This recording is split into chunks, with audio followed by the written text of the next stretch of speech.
provides electricity without any interruption. So there is a key role for nuclear to play. Whether or not nuclear will be able to play this role, we will understand today and the next meetings, because governments have a very important role in order to support new nuclear plants.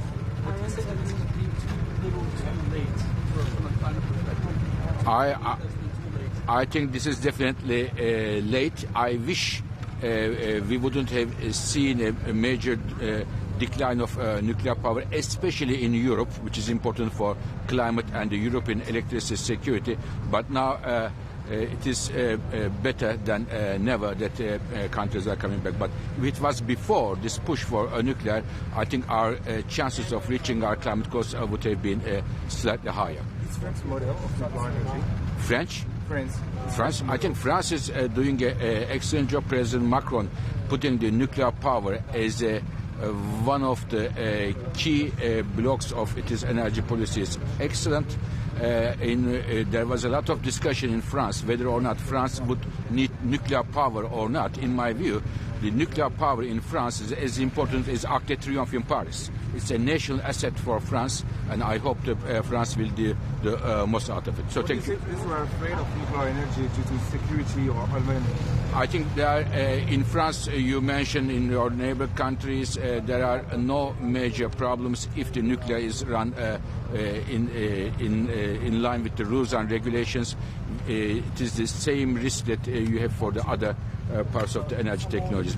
For me, the main risk is this momentum we are seeing now since almost 2 years, and the International Energy Agency has contributed this momentum is not going to continue, and it will die down. I see this is the main risk for nuclear power. I have to go. Thank you very much.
Kako treba da se takvi čas.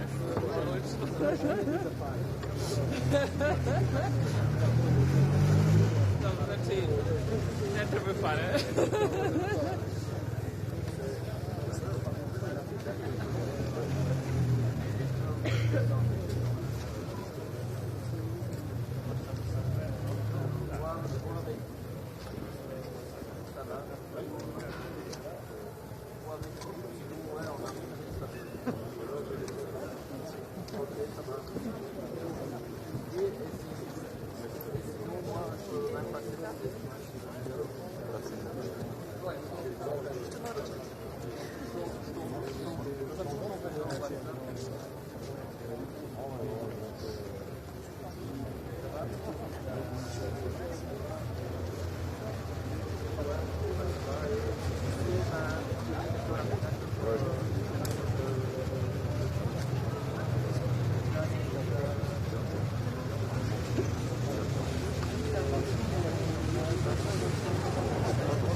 Gajić da napiše, da se vidi ko radi, a ko je Dušan Gajić.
mojoj meteorološkoj.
Trois fois plus de nucléaire à l'horizon 2050.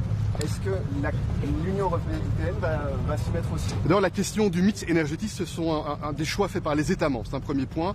Cependant, on voit bien que si l'Europe veut être plus souveraine, avoir plus d'influence, être plus maître de notre destin, on doit progresser sur le terrain de l'indépendance énergétique.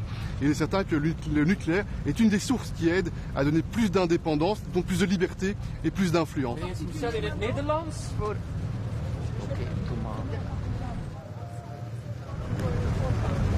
The strategic autonomy of the EU is a top priority in my opinion, and we know that the energy sector is fundamental for our future, for our ability to control our future, and it's why we know that the nuclear is one source that can help us to tackle the climate crisis on the one hand, and it can help us to build our strategic autonomy. But of course, at the EU level, the member states have the responsibility at the national level the energy mix, but this is good that we have a debate, that we decide to see how we can innovate, how we can invest to build more strategic autonomy and to tackle this climate crisis. Est-ce que la France est un modèle aujourd'hui sur le nucléaire, M. Michel?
više ne znaš da li je dan ili noć. Znači sve jedno ti je.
What do you expect of this summit?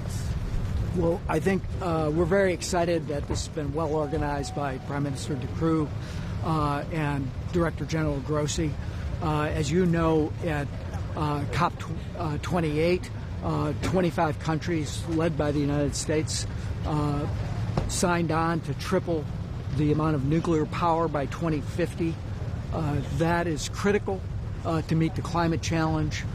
People, citizens of Belgium, citizens of the United States, and citizens of the rest of the world are feeling the extreme effects of weather. We have to utilize clean energy resources, and nuclear power will be part of that. We're undertaking that in the United States, and I think what this summit will do will put a marker down that expansion of nuclear power is critical for tackling the climate crisis that is really beginning to disturb virtually everyone across the globe. So Belgium and the United States have always worked together. Do you think Belgium and the United States should expand their collaboration on nuclear energy? I think that this demonstrates that we are beginning to expand our collaboration on nuclear energy, and we look forward to further discussions in that regard. But we're on a path through support from the Inflation Reduction Act in the United States, and we just secured $2.7 billion to restart our enrichment program, particularly for advanced fuels like HALEU in the United States. That happened just last week in the Congress. So we want to work with partners around the globe to ensure that we have secure supply chains. And what I would say is, particularly from the U.S. perspective, we have a long history with nuclear power and a commitment and a demonstrated prowess in safe, reliable, secure nuclear power. So we look forward to working with countries across the world, and certainly with Belgium. Yes, Belgium will invest €100 in a Westinghouse small nuclear reactor. That's an American firm. What do you think of that? Well, as I said, I think the U.S. nuclear supply chain, particularly in the new designs and the advanced reactors, small modular reactors, are reliable, safe, secure, and what we've seen in the United States, really, particularly because of the Inflation Reduction Act, is a massive investment in clean energy technology, including nuclear. But across the board, we've had over $650 billion announced investment since President Biden took office. More than half of that is in clean energy. That's across the board in things like batteries, electric vehicles, solar supply chains, deployment of solar and wind. We're building an offshore wind industry on the East Coast. Belgium and other European companies are participating in that. So we're very excited about all this. Yes, but I think I have to go in. that took decades to about develop. development banks. What are the odds of getting development banks to help finance nuclear? Can it be justified with the cost of I think that that there's certainly interest by developing countries to be able to have support from the World Bank and other development banks, and we're supporting the French initiative to encourage the World Bank and other development banks to eliminate the restriction on funding nuclear. So I'm optimistic about that, but we'll see. Yeah. All right. Thank you.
dobra je ofotka.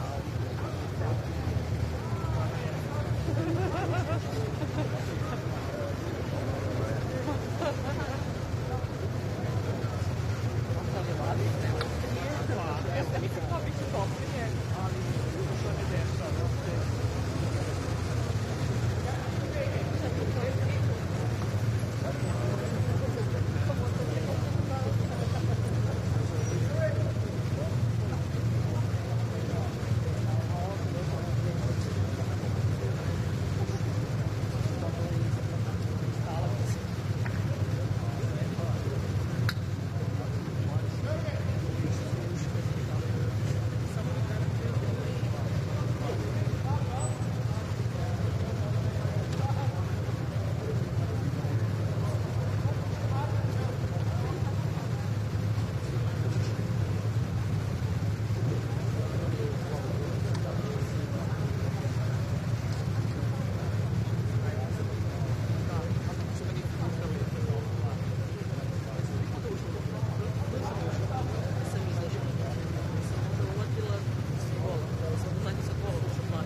Pourquoi le nucléaire?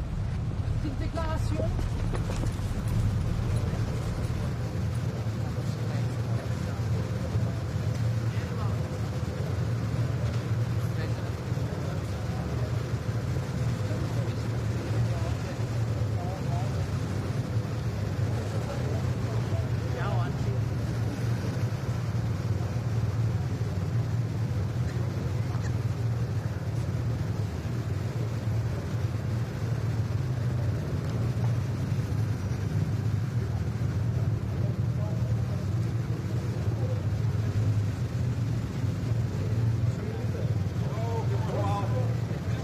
Zoeken later, de hele dag nog. Goedemorgen. Goedemorgen. Just one question.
France model for nuclear energy.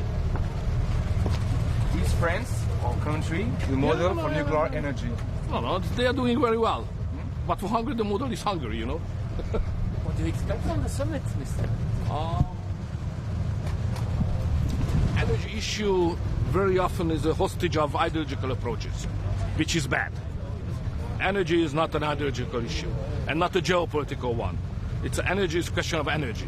So we would like to get out of that hostage position of the nuclear energy and approach and consider it as it is. This is the only source of energy which could be non-dangerous for the people in terms of pollution, and at the same time produce big quantity what we need. So Hungary is very much in favor of that. Good luck.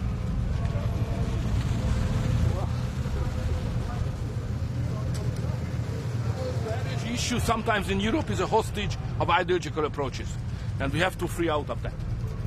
Thank you.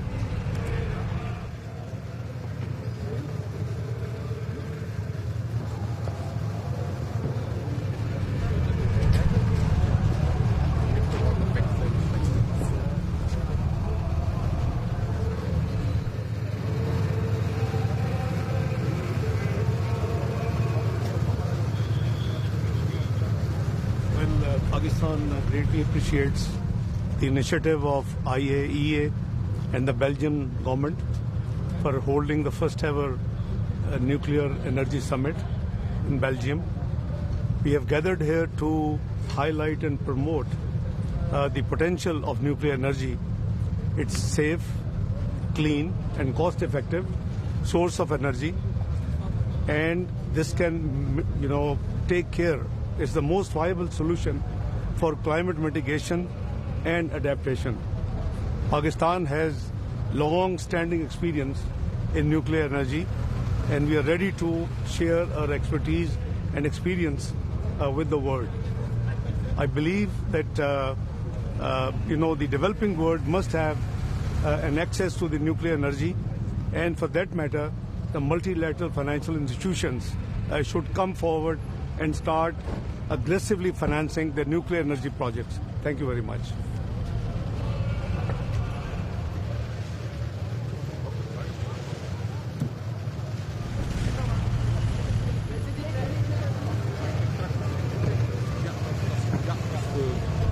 Danas važno to je da mi razumemo u kolikom smo zaostatku i kako smo pogrešne odluke donosili 35-40 godina ranije i značaj koji se pridaje ovom samitu nama ukazuje na to koliko će nam struja proizvoditi nedostajati u budućnosti. Da to pojednostavim, bez nuklearne energije mi nećemo biti u stanju da preživimo i dolazak veštačke inteligencije, električnih automobila, naša sve veća lenjost po pitanju iskopavanja otkrivki uglja, neophodnost da se odričemo fosilnih goriva, nuklearna energija je zelena energija i sve drugo nas stavlja u poziciju da ćemo morati da menjamo naše zakonske norme, da ćemo morati istovremeno da menjamo naše navike, ali da ćemo morati i da dovodimo ljude naše iz inostranstva jer nemamo dovoljan broj stručnih ljudi i da ćemo morati da obezbedimo značajna finansijska sredstva u budućnosti da bismo sve to mogli da napravimo. Tako da, bit će zanimljivo. Hvala, vidimo se.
ask a question from Belgian press about China.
C'est un modèle dans l'énergie nucléaire. Est-ce que vous prenez la France comme un modèle aujourd'hui? 80% d'énergie nucléaire, est-ce que c'est un modèle?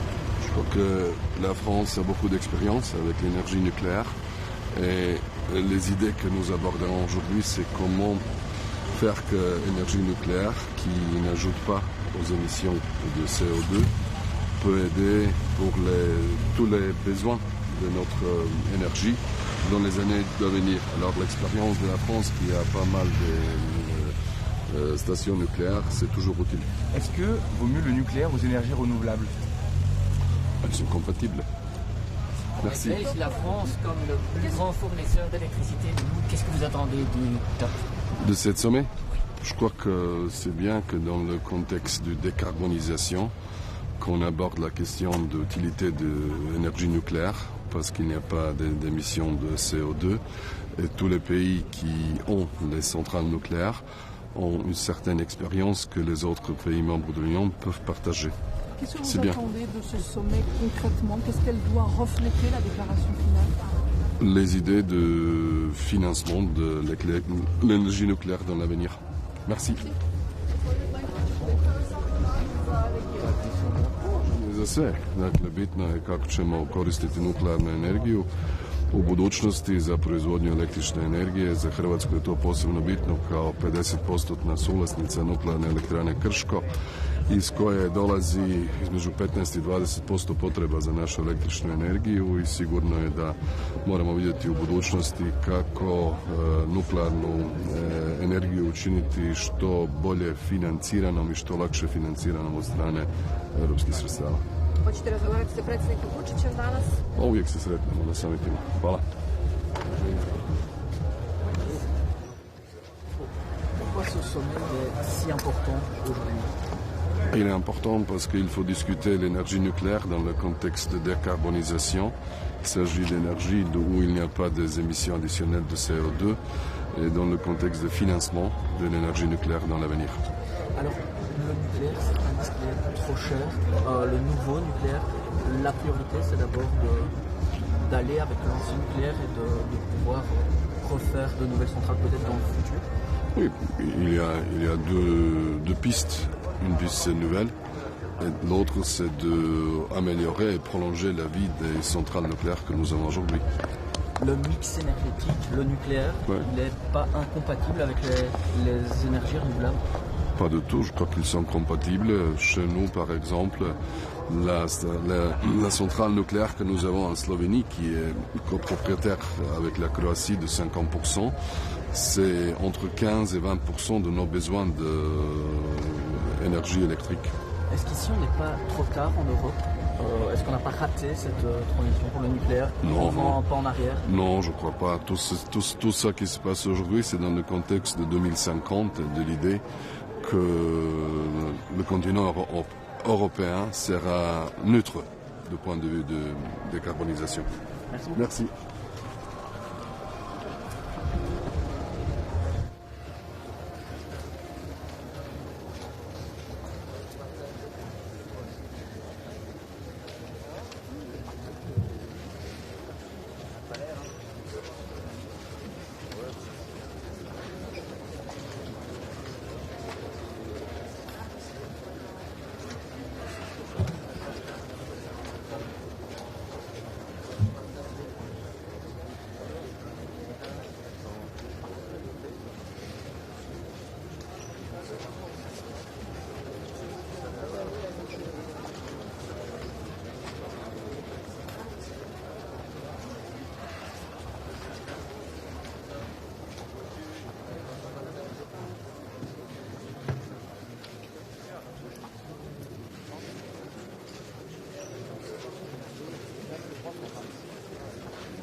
Czech Republic.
Ladies and gentlemen, we will start in a couple of minutes. May I ask you to take your seats, please?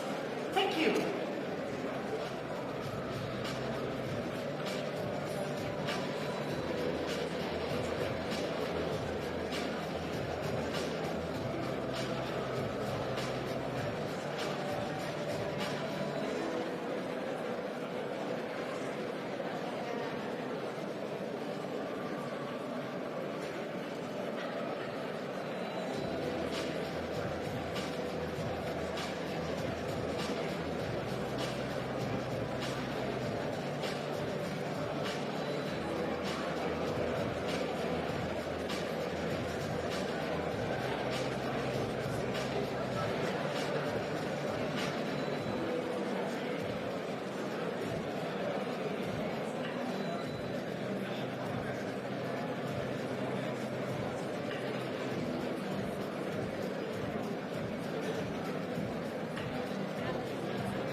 Your Excellencies, distinguished guests, ladies and gentlemen, we are very pleased to welcome you today for the very first Nuclear Energy Summit. This is the highest level meeting to date, exclusively focused on the topic of nuclear energy. And this summit is a testament to the open and innovative spirit of Brussels, and the Atomium is a symbol of that. Today will feature national statements by each of the delegations present, a host press conference, and a sequence of panel discussions to debate the place of nuclear power in our road to net zero. Allow me to give the floor to one of today's hosts, the Belgian Prime Minister, for his opening remarks. Please welcome Mr. Alexander De Croo.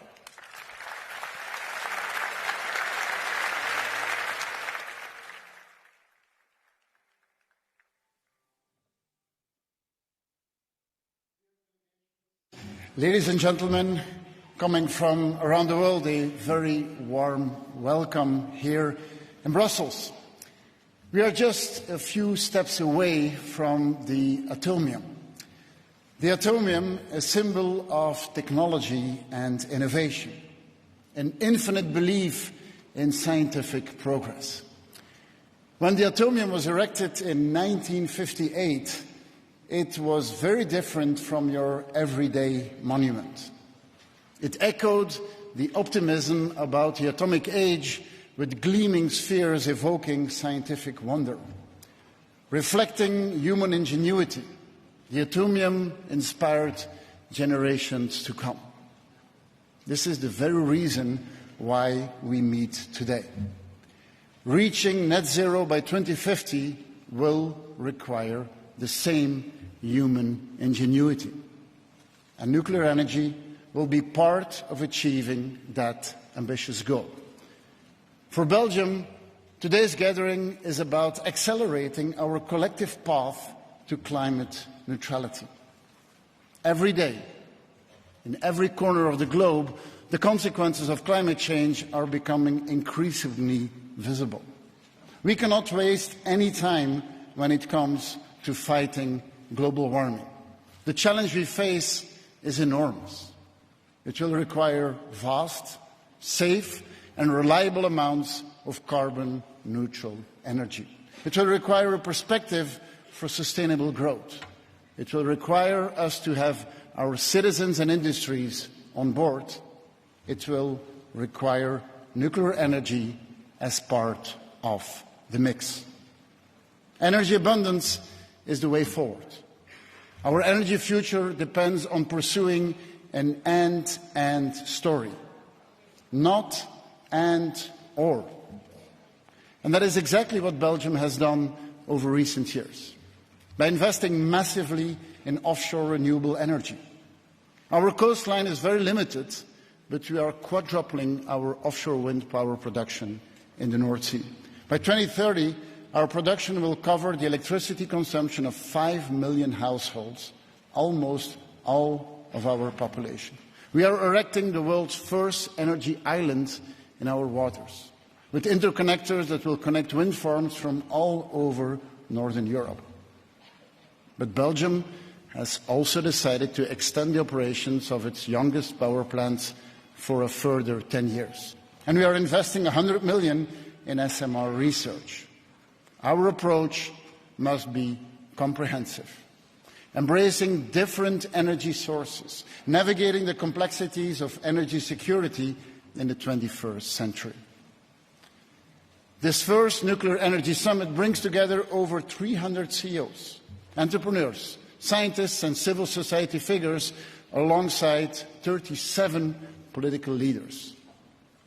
You will plan our common energy future together, from intentions to projects, from PowerPoints to standardization and scalability. To achieve our goals, we will need your ingenuity. Governments, but even more so, our citizens and private partners. We will only succeed when innovation is brought to the market in a cost-effective manner. Repeatability is at its heart, pushing back the optimism bias that all too often hinders budgeting and planning. This is the key to achieve the promise of the atom once again. One final word of gratitude for your leadership, Director General Grossi, dear Rafael, for your recognition of Belgium's nuclear heritage, for your support to my government effort to reverse course and to achieve lifetime extension under difficult circumstances. I wish all of you here today creativity, perseverance, and of course, ingenuity. Enjoy this first global summit for nuclear energy. We are proud to be your host. Thank you very much.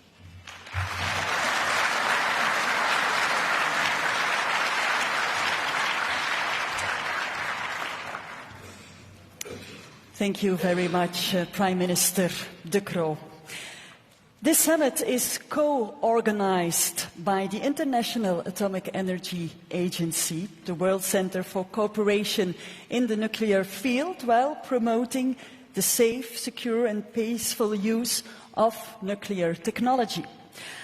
I would therefore like to give the floor to the Director General of the International Atomic Energy Agency for his opening remarks, Dr. Rafael Mariano Grossi.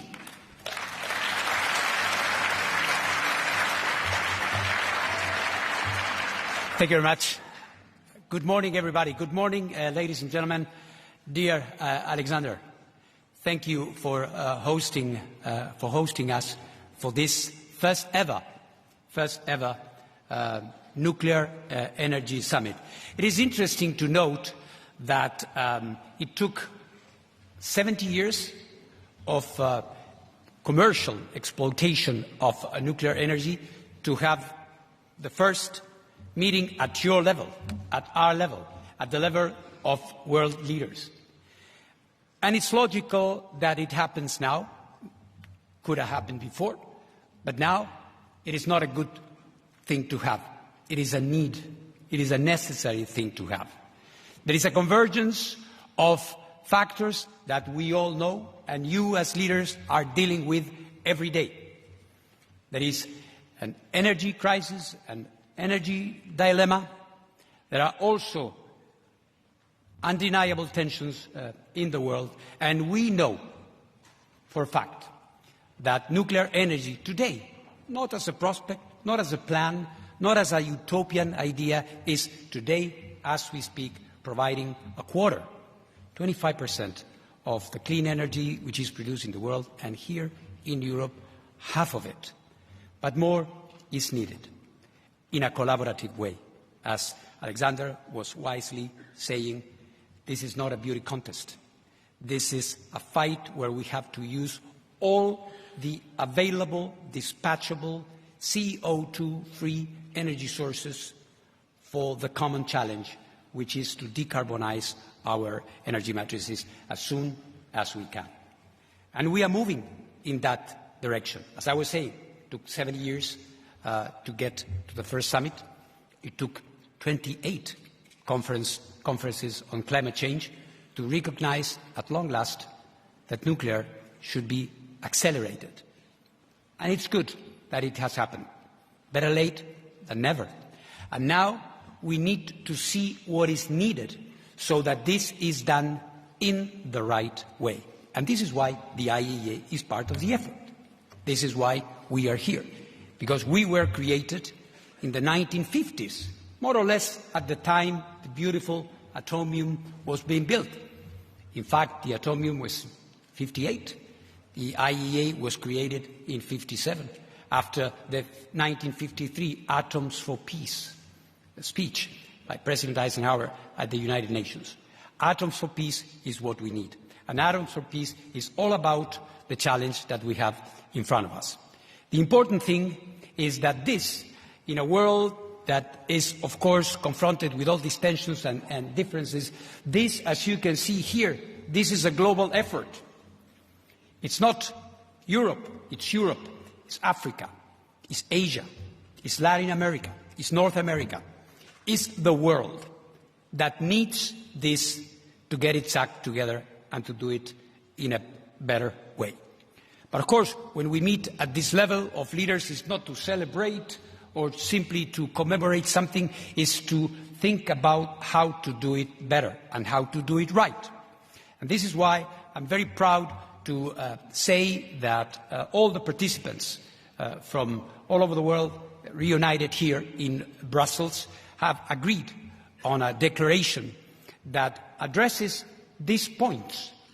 This declaration addresses all these points, but also focuses on what we still need to do in order to facilitate, to make possible that this promise, that this factor, that the nuclear factor is there in the right way. And what we have in mind here, of course, is aspects that are very, very concrete, very tangible, like the financing, for example. And we know that still we do have, or we do not have, rather, a level playing field when it comes to integrating nuclear. We still have an international financial institutions and architecture that in some cases, even today, prevents, forbids financing of nuclear projects.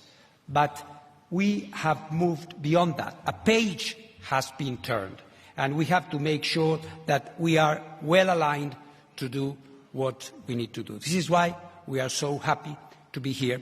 This is why the first ever nuclear energy summit is marking a way forward.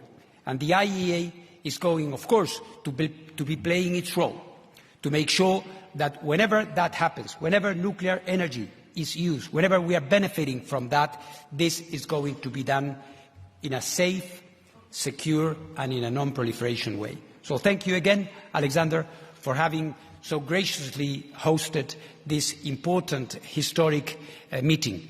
We are there. We are going to be working together. This is a decision. Nuclear energy will be part of the solution, and we are very happy to be doing it with you. Thank you very much.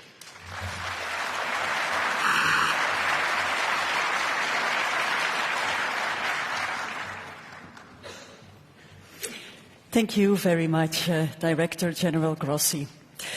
And we are joined here today with quite a lot of delegations from around the world and more than 300 representatives from industry, civil society and the broader nuclear energy community. We will now move on to the national statements by each of the delegations gathered here today.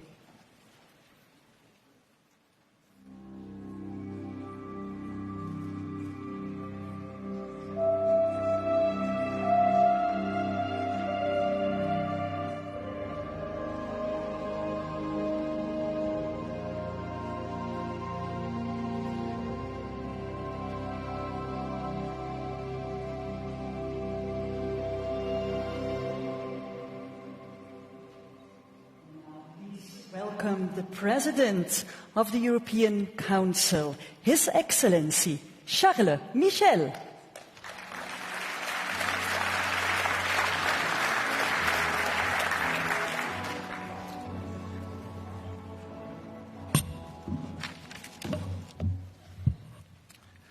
Dear Prime Minister, dear Alexander, Madam President of the Commission, dear Director General Rafael Grossi, dear Head of State, Head of Governments, ladies and gentlemen. First of all, dear Alexander, let me thank you for hosting this important summit under the Belgian presidency. Ladies and gentlemen, a more sovereign Europe is not just wishful thinking. Today, the world is more dangerous and unpredictable than ever. Wars, conflicts, climate change, and the digital revolution. And that's why in the EU we know that we must take greater responsibility for our common future. Our actions must match our ambitions. We are getting stronger in strategic areas and building our European sovereignty, especially in two critical areas that should be priorities for all of us. First, our competitiveness and prosperity. Second, our security and defense. Russia's war against Ukraine has been a brutal awakening for all of us. It showed we need to be a lot stronger in security and defense. We must be defense ready. But Russia's war has also had a dramatic impact on our energy security. In fact, the Kremlin fired an energy missile at Europe to obliterate our economies, weaken our societies, and destroy our morale.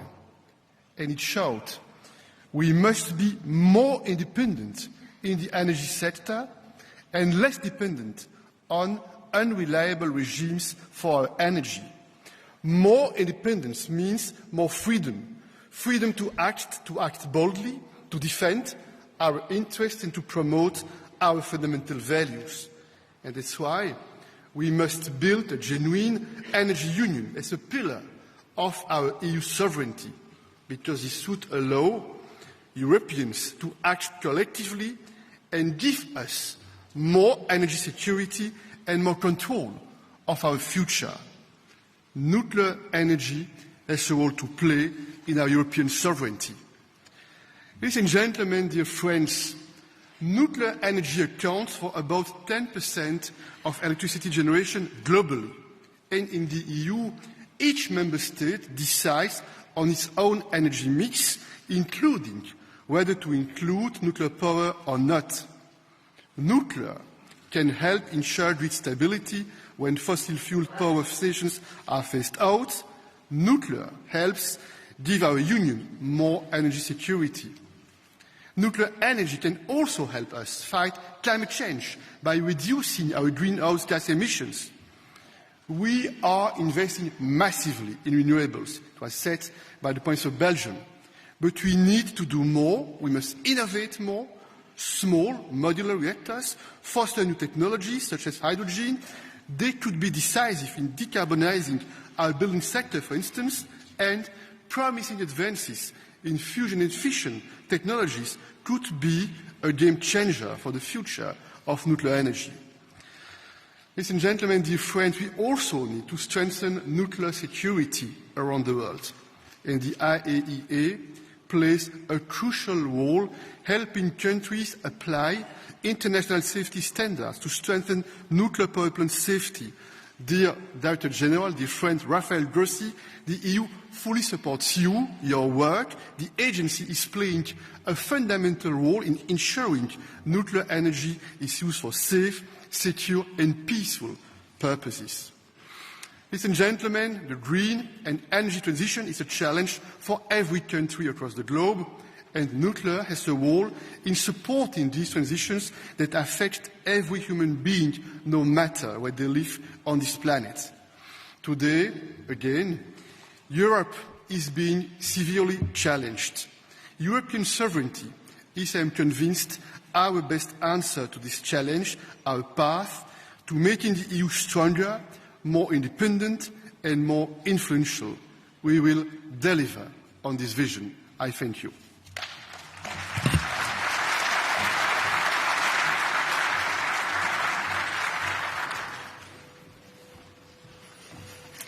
Thank you very much, Mr. President. And now I'm very honored to give the floor to the President of the European Commission. May I ask you a warm welcome to Her Excellency, Ursula von der Leyen.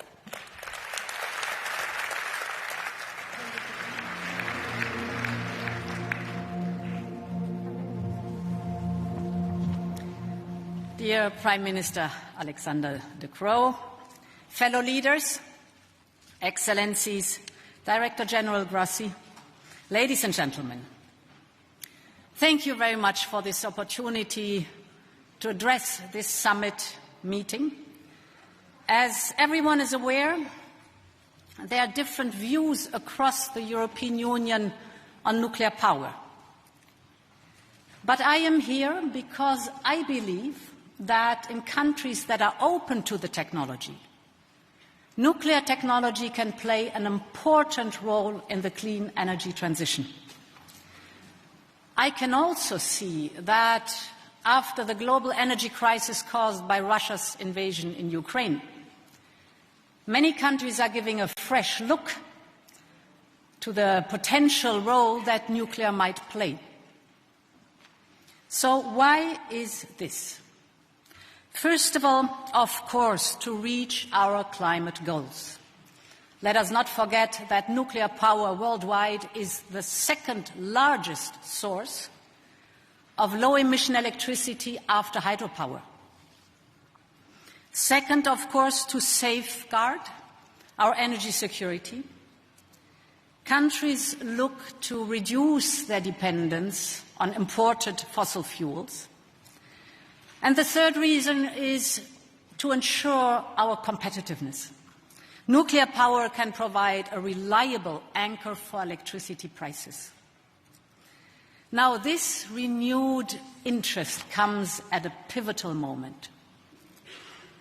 Most pathways to net zero keep a place open for nuclear power. And if I look at the International Energy Agency's 2050 scenario, for example, nuclear power, nuclear capacity has had to double till 2050, while renewables, of course, take the most of the work of decarbonizing global electricity supply. And yes, also our European Commission projections show that renewable energy sources in the majority are complemented by nuclear energy and will be the backbone of the EU power production by 2050. However, this future for nuclear technology is hardly assured. The reality today in most markets is a reality of a slow but steady decline in market share. So if you look at the world as a whole, nuclear currently accounts for 9% of the global electricity mix. But in 1988, nuclear power reached 18% share. That is the double of today. And the same is visible within the European Union. Nuclear power is still the largest single source of electricity generation in the European Union, with a 22% share. But that share is substantially below the levels reached in the 1990s, when nuclear power generated 1/3 of Europe's electricity.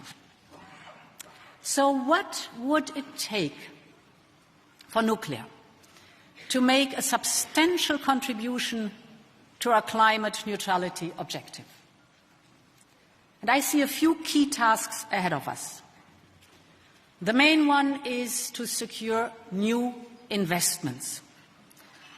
The IAEA analysis tells us that investments need to accelerate already this decade and reach new heights in the 2030s to meet the Paris Agreement target. That requires support from governments to ensure that financing is available and that nuclear's contribution to electricity security is properly valued and remunerated. It secondly means discipline from the nuclear power industry. The future of nuclear depends on the industry's ability to deliver on time and on budget. Far too often, the realization of nuclear power plants has resulted in significant additional costs and overruns. Another task is to look at new opportunities to support the clean transition. The biggest opportunity is clearly in the electricity sector. But there are other potential avenues for nuclear, for example, to provide decarbonized heat or to supply low-emission hydrogen. These can help cut emission from industry, which will be critical to reach climate goals. Then there is, of course, also the issue of lifetime extensions for existing nuclear plants, provided, of course, they are safe operations. Given the urgency of the climate challenge, countries need to consider their options carefully before they forego a readily available source of low-emission electricity. Extending the safe operation of today's nuclear fleet is one of the cheapest ways to secure clean power at scale. So it can help pave a cost-effective path to net zero. The final task is to innovate. Innovation in nuclear technologies is a very dynamic space, particularly for nuclear power technologies such as small modular reactors. And of course, as with every emergent technology, there are ups and downs, successes and failures. That is quite normal. But SMRs are a promising technology, and there is a race underway. The race is among leading countries and companies to prove this technology and bring it to the market.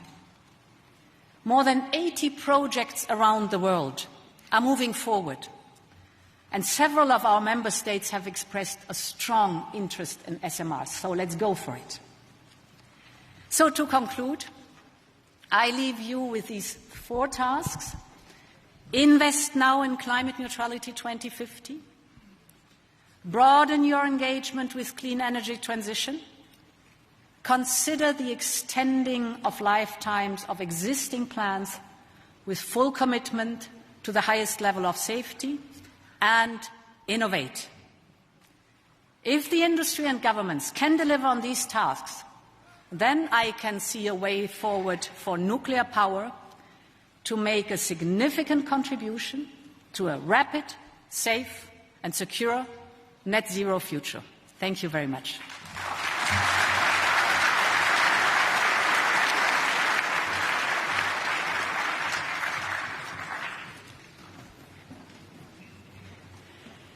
Thank you very much, Madam President von der Leyen. And now, please welcome the President of Romania, His Excellency Klaus Werner Iohannis.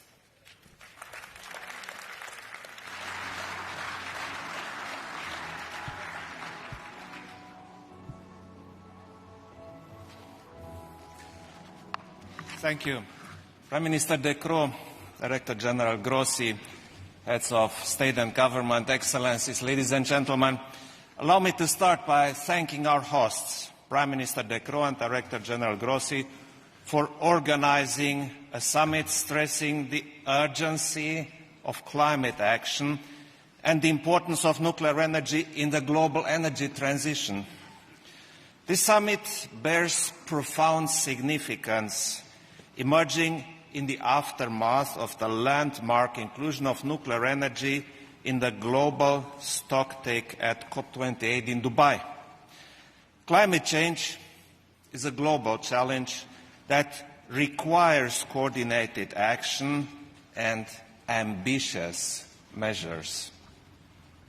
The International Atomic Energy Agency is crucial in facilitating cooperation towards increasing our social and economic development.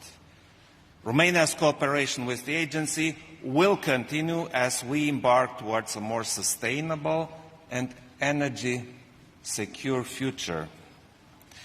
Ladies and gentlemen, Romania is determined to develop its nuclear energy program through enhancing large-scale production capacity and deploying the innovative small modular reactor technology by working with the United States and other key partners.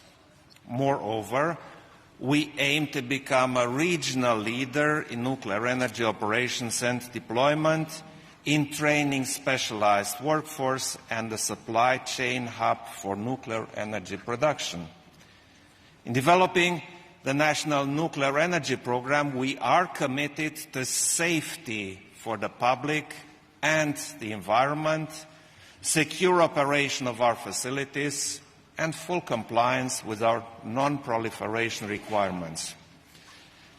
Excellencies, I expect today's summit to strengthen the commitment to the expansion of nuclear power in the European Union and global energy mix. This commitment is essential for unlocking timely investments, for consolidating supply chains, and for training the next generation of nuclear energy specialists.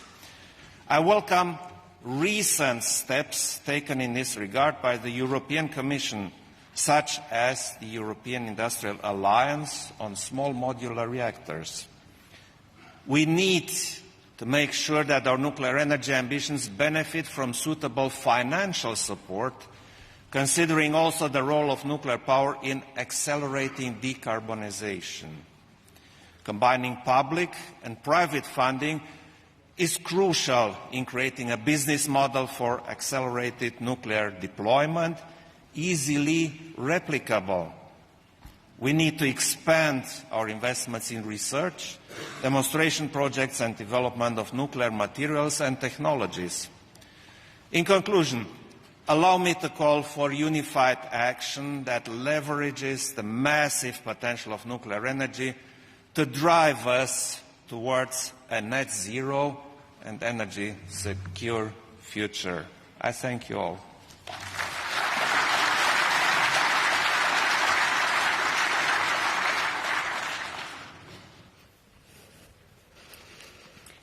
Thank you very much, Your Excellency. And now I would like to give the floor to the President of Serbia, His Excellency Aleksandar Vučić.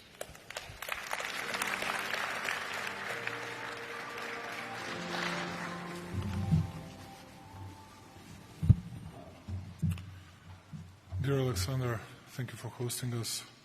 Mr. Grossi, dear colleagues, dear friends, will do my best to be as brief as it is possible. You cannot learn a lot from Serbia on these issues because after the breakup of former Yugoslavia, we haven't had any experiences with nuclear energy. But I believe that this summit is of an utmost importance for the future of my country as well for the future of an entire European continent, and much more important than many meetings, gatherings, forums we attended so far, and which were like bureaucratically organized just to see each other and not to do many things. Why I believe this is very important? Because we are all ready to discuss big plans, big things in the future and for the future, but we don't know how to implement it. Number one, we said to ourselves that we need to at least double the production of military ordnance, armament, weaponry and everything else. Then we need to boost our growth rates, which are, speaking about European continent, so small that I don't know how we can provide not only a bigger growth rates, but this type of production and participation in or getting more SMRs or use of nuclear energy in the future. We have three problems. Number one is that we, at least in my country, we have know-how. We don't have know-how about use of nuclear energy, and we don't know exactly where to get it. Number two is how we're going to finance all these projects, and I can tell you in advance that we are very much interested in getting at least 4 SMRs that can replace 1,200 megawatts. We don't know how to do it, how to finance it, because it costs around 7.5 up to 8 billion euros. Anyway, we'll be ready to participate significantly, but we need to get some sort of support from the other sides, from the leading states, leading countries of European Union. And number three, it means that we'll always need to get a change of mindsets of our people, which is not easy, but we are ready to do it, which means that we'll not only adjust, but we'll have to change an overall legislative framework, and we'll do it. And at the end, if we're going to have a continuation of terrible security situation, which means different type of wars in the world, my question would be, who's going to finance it? How are we going to finance it? How are we going to secure bigger growth rates? How are we going to produce more military equipment than we used to? Or is it just another fairy tale? Anyway, I believe this is very useful. I really believe in this and would like to get a lot of help, particularly know-how for my country, and will ask our hosts and all the others to be as much supportive as it is possible. And Mr. Grossi, please come to Belgrade as soon as possible. You're always very welcome, and thank you for listening to me. I'm sorry that I took a lot of your time. Thank you very much.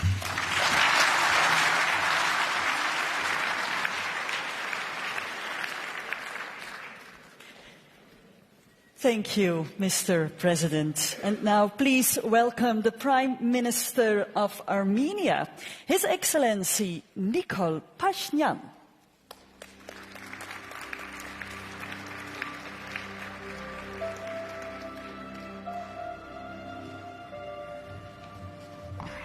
Thank you very much. Prime Minister De Croo, Director General Grossi, Excellencies, ladies and gentlemen. I extend my sincere gratitude to Director General Grossi for convening this inaugural Nuclear Energy Summit, and to Prime Minister De Croo for generously hosting this important gathering. Armenia, as a state relying on nuclear power generation, stands firmly behind the consensus that nuclear energy is indispensable in our fight against climate change, and recognizes the inalienable right of NPT state parties to develop it for peaceful purposes without discrimination and political barriers. This is why Armenia was among 22 countries who fully supported the International Atomic Energy Agency statement on nuclear power at the UN Climate Change Conference in Dubai in December 2023. We also proudly align ourselves with the historic decision made at the COP28, which recognized nuclear energy as one of the solutions to climate change alongside other low-carbon energy sources. Nuclear energy stands as a cornerstone in our strategy, ensuring both the energy security of our nation and the mitigation of climate change. We commend Director General Grossi's efforts to elevate nuclear energy to the forefront of high-level discussions on climate change mitigation. For Armenia, nuclear energy plays an essential role and helps to achieve our national determined contributions under the Paris Agreement. For decades, the Armenian nuclear power plant has been serving as a critical element of our energy system, ensuring the stability and sustainability of energy production. Presently, about 30% of our country's electricity derives from nuclear energy. Our course of arrival to that point was thorny, met with dramatic period of closure of the nuclear power plant. Today, we can proudly state that among other crucial things, it also symbolizes and strengthens our sovereignty. Armenia actively collaborates with the International Atomic Energy Agency, adopting a proactive stance to ensure nuclear safety and security while fulfilling all its obligations. We regularly host review and peer review missions, reports of which clearly indicate that Armenia is operating the power plant in line with IAEA safety standards. The absence of any nuclear or radiation safety incidents throughout the history of our plant's operations speaks volumes about our unwavering dedication to this cause. This achievement is a testament to Armenia's political will and expertise. We also acknowledge with gratitude the indispensable technical assistance, knowledge and guidance from the IAEA and partner countries, which have been critical in guaranteeing the safe, secure and reliable operation of our nuclear power plant. With such experience and set priorities, Armenia, alongside many countries present here, has decided to extend the lifetime of its nuclear power plant from 2026 until 2036. In December 2023, the government of Republic of Armenia approved the implementation project for the extension of the operational lifespan of the Armenian nuclear power plant. We are committed to implementing timely and adequate measures related to aging management and appropriate safety improvements in cooperation with partner states and under the guidance of the agency. This extension will lay a solid foundation for the smooth transition to a new power unit upon the end of the Armenian nuclear power plant's extended operational period, which is our ultimate objective. In this regard, Armenia is committed to fostering close collaboration with and leveraging the expertise of both IAEA and partner countries to identify the optimal solution for replacing the current unit. Our transparent and open policy for the safe and peaceful use of atomic energy will continue to guide our efforts as we explore advanced nuclear technologies to further enhance safety, efficiency, and environmental credentials in our nuclear energy sector. Today, we renew our collective commitment to unleashing the full potential of nuclear power and fostering conducive conditions for its development. Regrettably, ongoing conflict worldwide not only jeopardize the safety and security of nuclear facilities, but also hinder the advancement of peaceful nuclear initiatives. Armenia calls upon all international partners to seize the historic opportunity of the current summit and with the joint efforts advance the commitments and goals set out in the summit declaration to pave the way towards a cleaner, safer and more sustainable future for the generations to come. Thank you for your attention.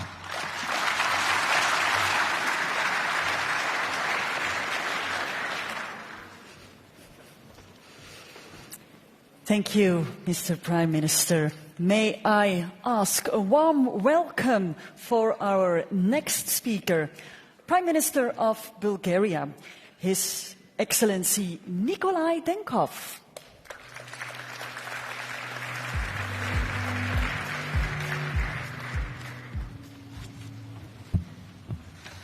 Dear Mr. Chairperson, dear Alexander, dear Excellencies and distinguished guests.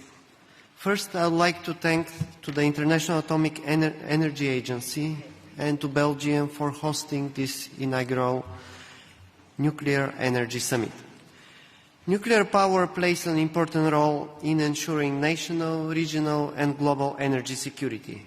It's a key element in achieving the European Union's targets for reducing greenhouse gas emissions and advancing climate-neutral economy. These are also among the main priorities of my own country, Bulgaria. Safety and security of the nuclear facilities are a major factor for the development of nuclear energy. Russia's unprovoked and unjustified war against Ukraine poses the gravest threat that we have today to the safety and security of our nations. Russia's illegal seizure of Zaporizhzhia nuclear power plant has led to unprecedented nuclear safety and security breaches that threaten Ukraine and the wider European region. That's why we commend the professional and indispensable work of the international energy experts to prevent a nuclear accident in Ukraine. We urge Russia to return full control to the Ukrainian authorities and to immediately withdraw its troops from the territory of Ukraine within its internationally recognized borders. Bulgaria has a proven 50 years of experience in the safe and secure operation of nuclear power plant, as well as unique experience in the decommissioning of nuclear units. We will continue to rely on nuclear power as a major factor in our country's energy balance under the conditions of high technology, production efficiency, no greenhouse emissions, competitive prices and a high level of nuclear safety, security and radiation protection. Investing in new nuclear generation is seen as one of the cornerstones of our national strategy, allowing scale-up of renewables and achieving net zero industry in the country and the whole region. Investing in new generation means also investing in research and innovation, which will accelerate our global knowledge and skills. Nowadays, energy security also depends on our ambitions and technological achievements, the main element of which is diversification. Over-dependence on a limited range of sources exposes us to supply disruptions and price volatility. To achieve, Bulgaria has taken important steps toward nuclear fuel diversification by securing independent and competitive suppliers from several different countries. Further, intensified exchange and collaboration need to be fostered on the whole nuclear value chain, underlying the importance of investment in education, training, safety regulations, and public awareness and involvement of stakeholders. The above goals and achievements of Bulgaria would not have been realized with the constructive and effective international cooperation. We thus reaffirm again the central role of the international agency in strengthening and coordinating states' joint efforts while promoting a strong and sustainable global framework for nuclear safety and security. And we verify our adherence to the respective safeguarding obligations. Thank you.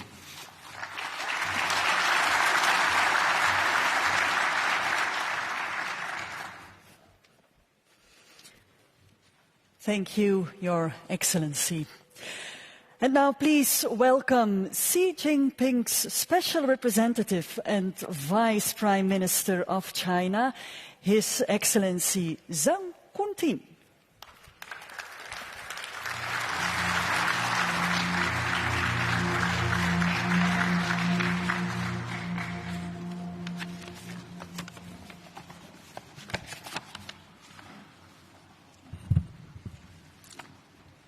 女士们、先生们、朋友们，很高兴作为中国国家主席习近平特别代表出席首届核能峰会。首先，我荣幸地转达习近平主席对国际原子能机构和比利时举办首届核能峰会的良好祝愿，预祝峰会取得圆满成功。核能在应对气候变化、保障能源安全中具有独特的优势。10年前，习近平主席提出理性、协调、并进的核安全观。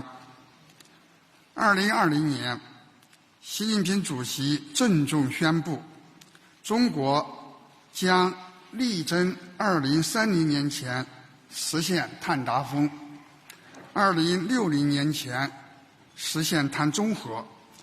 为了实现这一目标，我们将核电作为构建新型能源体系的重要选项，制定实施了积极、安全、有序发展核电的政策措施。截止到2023年底，中国大陆在运核电机组55台，在建机组36台。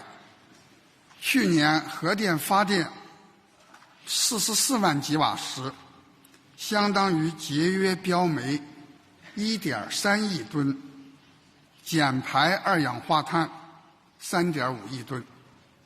与此同时，我们积极帮助发展中国家培养核专业人才，协助发展中国家开展核能基础设施建设，在农业、医疗、污染治理等领域拓展核技术应用合作，支持国际原子能机构技术合作计划。中国以自己的实际行动和成效，为促进全球能源绿色低碳转型做出了积极贡献。各位同事，应对气候变化、保障能源安全是全人类共同面临的挑战。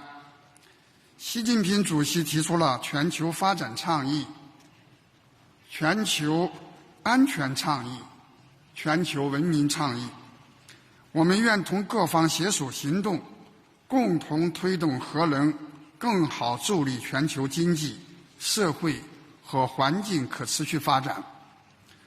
我们要推动技术创新，在核能基础研究、第4代核能技术研发和示范应用、小型模块化反应堆应用、核能综合利用、可控核聚变技术研发等领域加强合作，努力提供更加先进、更加安全、更加普惠的核科技解决方案。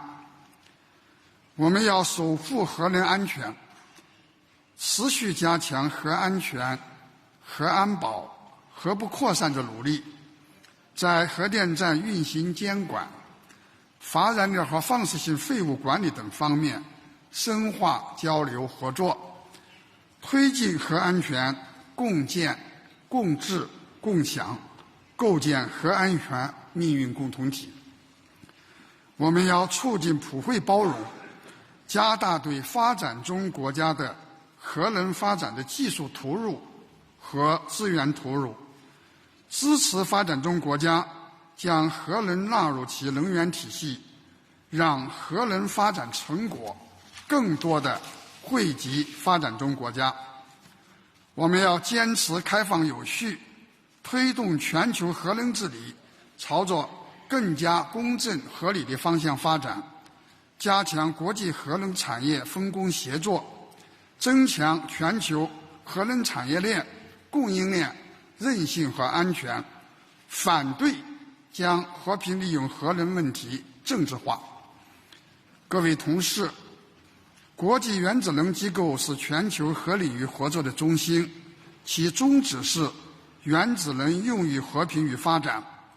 我们愿意继续与机构及各方一道，为实现这一宗旨而不懈努力，建设持久和平、普遍安全、共同繁荣、开放包容、清洁美丽的世界，构建人类命运共同体。谢谢大家。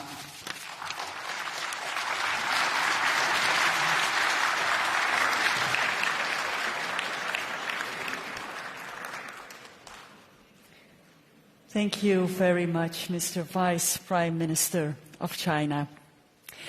And now please welcome the Prime Minister of Croatia, His Excellency Andrej Plenković.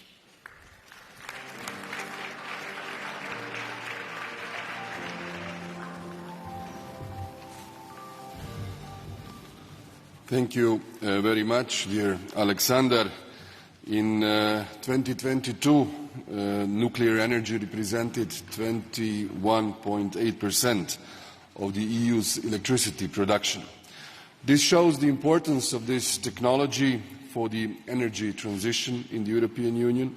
Moreover, in light of recent geopolitical developments, particularly Russia's aggression against Ukraine, it is crucial that this technology is recognized and supported as a key element, helping to secure the European Union's energy independence alongside with energy coming from renewable resources. In order to achieve our goals by 2050 and strengthen our global competitiveness, we need to set a clear and predictable framework for the research and development and financing of nuclear technology. This is important not just for our citizens and businesses, but also for potential investors and the scientific community who are working tirelessly on different types of projects based on nuclear technology. In this regard, I would like to highlight a major change has been brought about by the recognition of nuclear energy as an environmentally sustainable, because the taxonomy adopted in the EU legal framework paves the way for private investments in this strategic technology for the implementation of the European Green Plan. Thanks to our efforts, the next step should be to open the discussions on the possibility of financing new nuclear projects through the EIB and other relevant financial institutions. My country, Croatia, does not have a nuclear power plant on its national territory, but we are equal co-owners with Slovenia of the Krško nuclear power plant located on Slovenian territory. This is the reason why international statistics sometimes incorrectly present the share of nuclear energy in the Croatian energy mix, which is not zero, since it represents 20% of our electricity production, which is not imported from Slovenia but actually repatriated to Croatia. Over the years, we have invested more than 350 million euros in strengthening nuclear security, an essential prerequisite for extending its lifespan. We have thus guaranteed that this plant will remain operational until 2043. Furthermore, regarding the nuclear energy for the future beyond 2050, we are very much interested in the development of small modular reactors. This is why we welcome the initiative to launch the European Industrial Alliance on Small Modular Reactors. It is important for this technology becomes commercial and is led by the European industry. When it comes to the strategic development of nuclear energy, we must not forget about fusion, clean nuclear energy without radioactive releases. It is the future of nuclear energy for the second half of the century. Great progress has already been made with ITER, International Thermonuclear Experimental Reactor, being an excellent example of successful international cooperation. We are strongly involved in the EU's nuclear fusion program. On the one hand, we have an industry that is very actively involved in the construction of ITER, and on the other hand, with our Spanish friends, we are actively working on the DONES project, which is an important segment of the nuclear fusion program. I am convinced that the nuclear fusion will ensure the continuity of nuclear energy beyond 2050 and become an important segment in a world where CO2 emissions have, I hope, been significantly reduced. To achieve this, it is necessary to work even more intensively on the implementation of ITER, DONES, and ultimately the construction of the nuclear fusion power plant demo.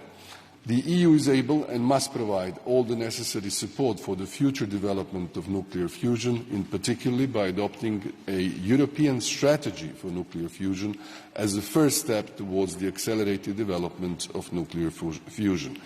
This will create synergies and ensure that the EU becomes an important link in the future global nuclear fusion industry.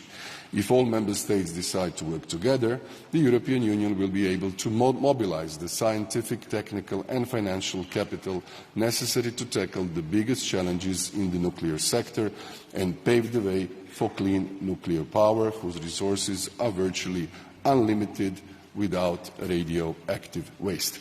Thank you very much.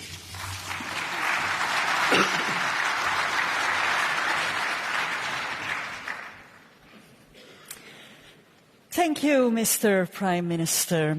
And now may I ask a warm welcome to the Prime Minister of the Czech Republic, His Excellency Petr Fiala.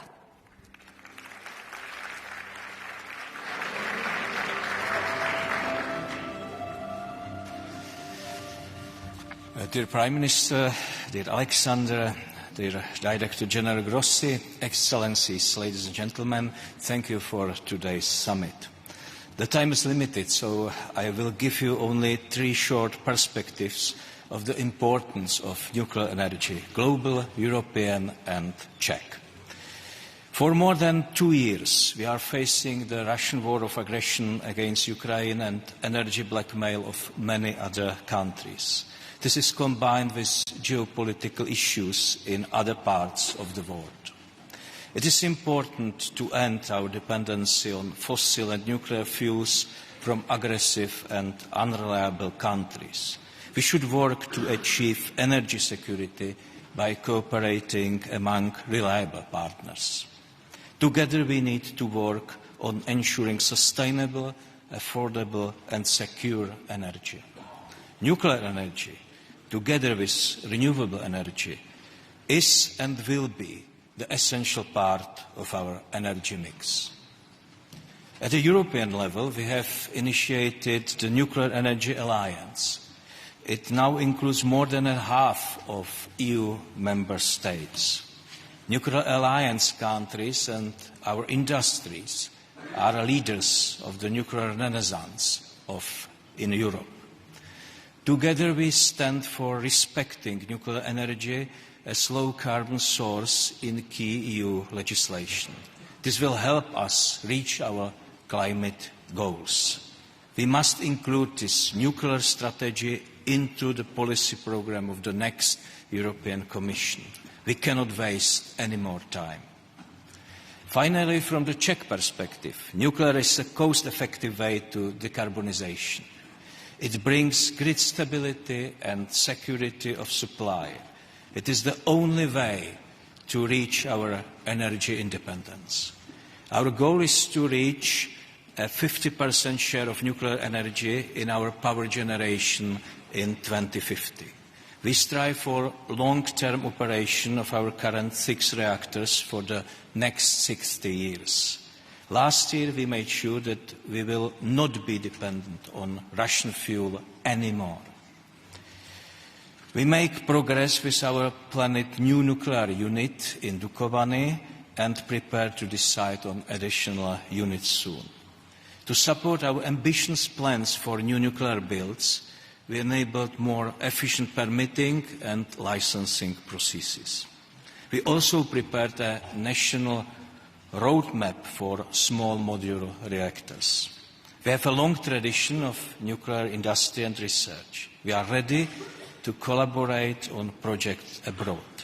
International cooperation will bring all of us bigger benefits in the peaceful use of nuclear energy. Ladies and gentlemen, to conclude, let me tell you a short story, very short story. More than 125 years ago, Marie Curie Sklodowska and her husband managed to isolate a phenomenal new element, radium. It is connected with a small Czech town called Jáchymov. Radium could light in the darkness. In the hands of a doctor, it could cure serious diseases. Today, the Czech spa town Jáchymov is known as a cradle of the atomic age. Dear friends, nuclear technology can significantly improve our lives in many areas, from public health to sustainable energy. The momentum for nuclear energy is now. Let's not miss it. Thank you.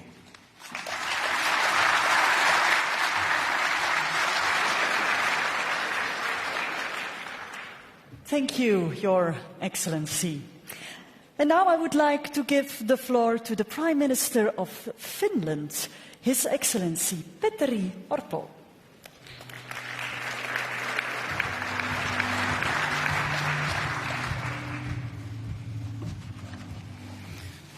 Prime Minister De Croo, Director General Grossi, President Macron, dear colleagues, this summit is a great opportunity to discuss nuclear energy both in European and in global context. Nuclear energy is a key in building clean, secure and affordable energy system. For Finland, nuclear energy is a very important part of our sustainable energy system, and we need to work together in order to find right solutions in Europe and globally. For the European leaders, including many of us here today, setting a EU 2040 climate target is one of the key priorities for the coming years. Globally, we need to strengthen our actions to meet objectives of Paris Agreement. Nuclear energy together with renewables is an answer to decarbonize our energy system and industry. We have to be ready to promote and defend a technologically neutral approach. In our view, technological neutrality should be the guiding principle in all measures when implementing the 2030 target. Finland highlights the predictable EU policy lays the ground for energy investments and innovations. Director General Grossi, let me start by expressing my full support your work. I commend you and the Secretariat for professional, objective and impartial work. There are so many ways how the IAEA can support civil nuclear energy, in particular in the topical area of small modular reactors. One of the great examples, the nuclear harmonization, is nuclear harmonization and standardization initiative. This is an approach that the Finnish government strongly supports. Ladies and gentlemen, Finland has strongly condemned Russia's illegal invasion of Ukraine from the beginning. The war of aggression is a serious threat to the safety of nuclear installations, and I want to express Finland's strong support to the IAEA's work concerning the nuclear safety, security and safeguards in Ukraine. Dear colleagues, we have over 45 years tradition in successful and safe use of nuclear power. With Olkiluoto 3, Europe's largest power plant, and renewable solutions, we have been able to secure affordable electricity to our citizens. And in the future, we might use nuclear energy for district heating and hydrogen production as well. We are also approaching the start of deep geological disposal of used nuclear fuel as the first country in the world. Finland calls for deeper international collaboration to ensure safe and secure usage of nuclear energy and for enabling development of new kinds of nuclear solutions. Thank you so much.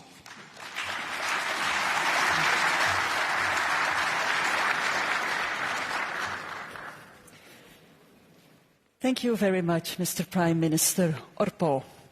And now please welcome the Prime Minister of Hungary, His Excellency Viktor Orbán.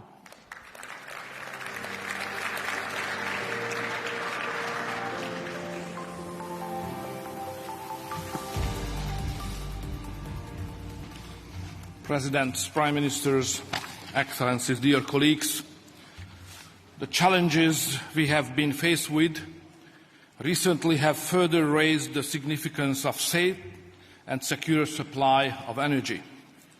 The question became absolutely obvious: how can we generate big quantity of electricity in a cheap, safe, sustainable and environmentally friendly way? The answer is clear.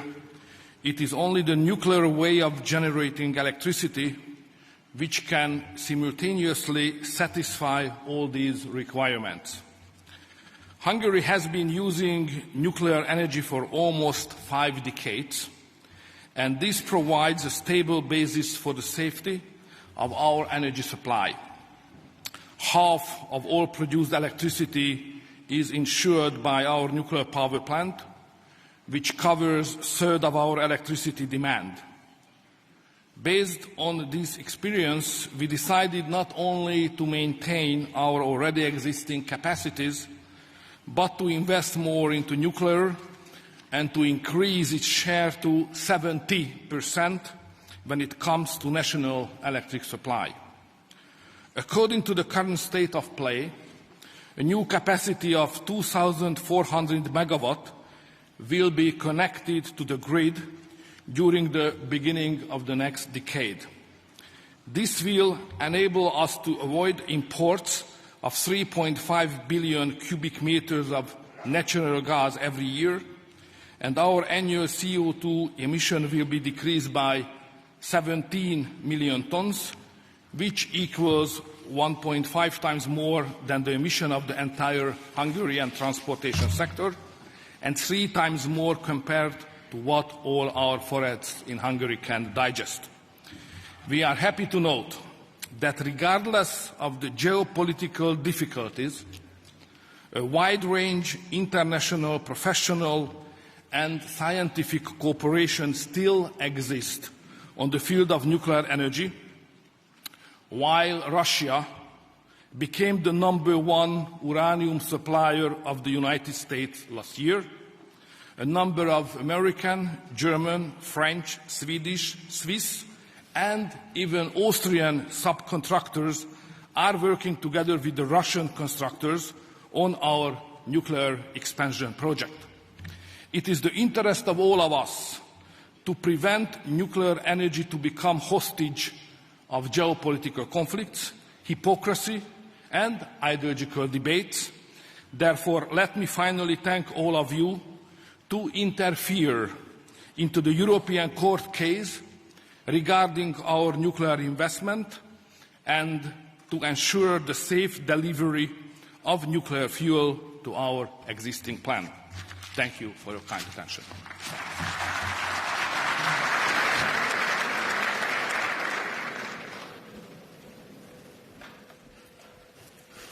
Thank you, Your Excellency. And for the next national statement, I'm very honored to give the floor to the Prime Minister of the Netherlands. Please welcome Mr. Mark Rutte.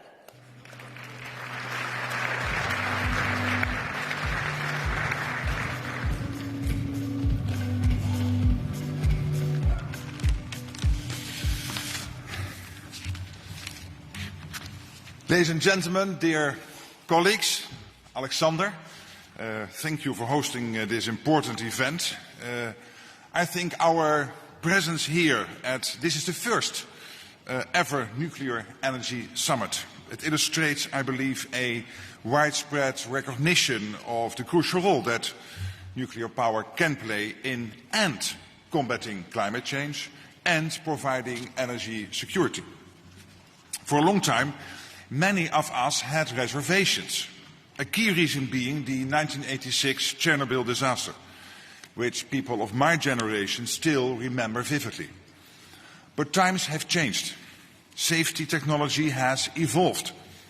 And, of course, our views on the urgency of a fossil-free future have changed dramatically in recent decades.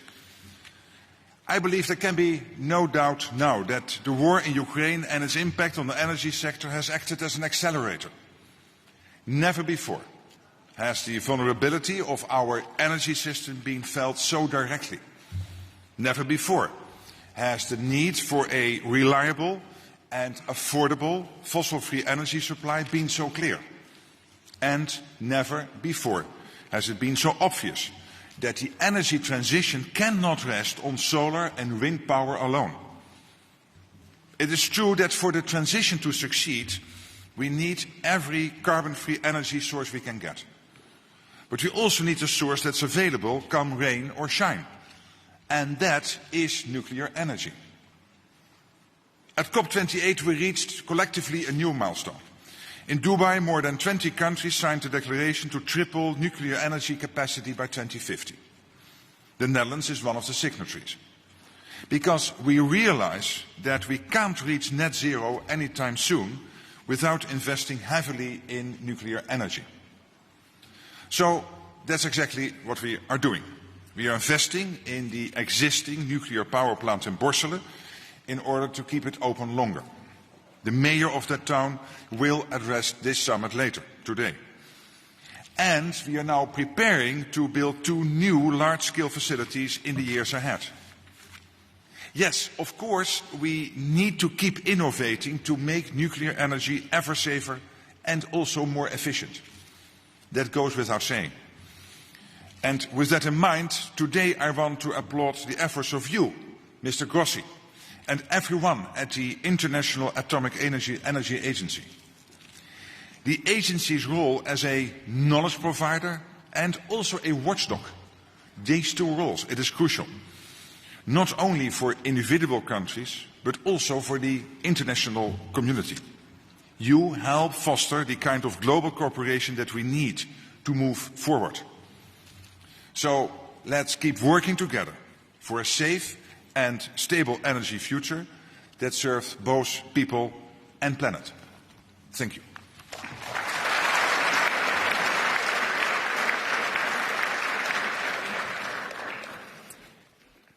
Thank you very much, Mr. Prime Minister Rutte. And we now invite the members and observers of the Nuclear Alliance on the stage for a family picture. We will resume the order of the national statements right after. So please, may I welcome all the members and all the observers of the Nuclear Alliance. Thank you.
Ladies and gentlemen, may I ask you to take your seats again, please, so we can continue. Thank you.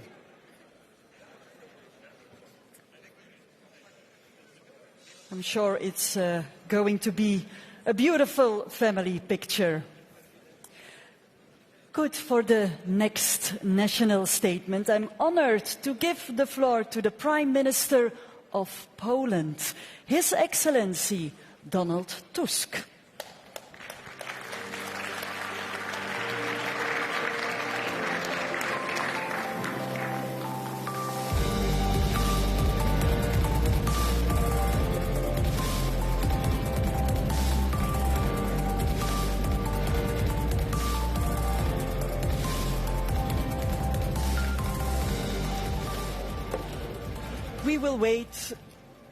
We will wait for Mr. Tusk, but I will continue with the Prime Minister of Slovakia, His Excellency Robert Fico.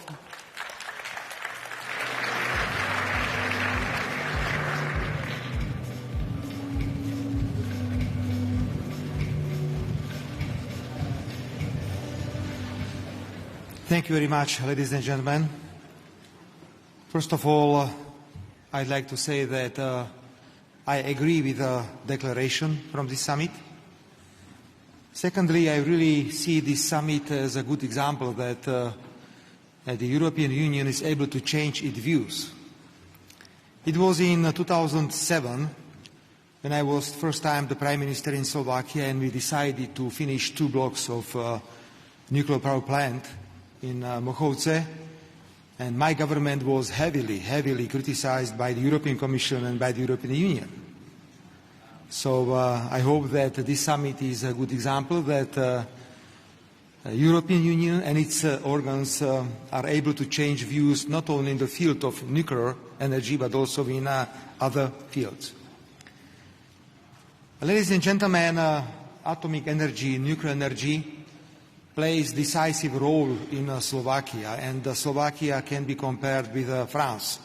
Sometimes I can say that Slovakia is a small France when I compare how we use atomic energy in my country.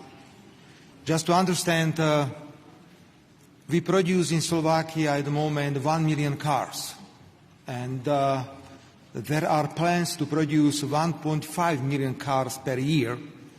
So we understand that if we want to face all these challenges connected with electromobility, we have to discuss the question how to guarantee supply of energy. That's why we have decided very recently to continue in the construction of nuclear plants in Slovakia. So I'd like to inform you that my government will invite all companies from the world to compete, because we would like to construct completely new nuclear power plant with a power 1,100 or 1,200 megawatts in Slovakia. So everyone who is interested in this field is absolutely welcomed in my country. Slovakia is a country that is able to construct power plants, is able to close, at the same time is able to deal with the accidents, because we had one accident in 70s in Slovakia. So please, everyone who is interested in experience in the field of atomic power is welcomed to Slovakia. Thank you very much.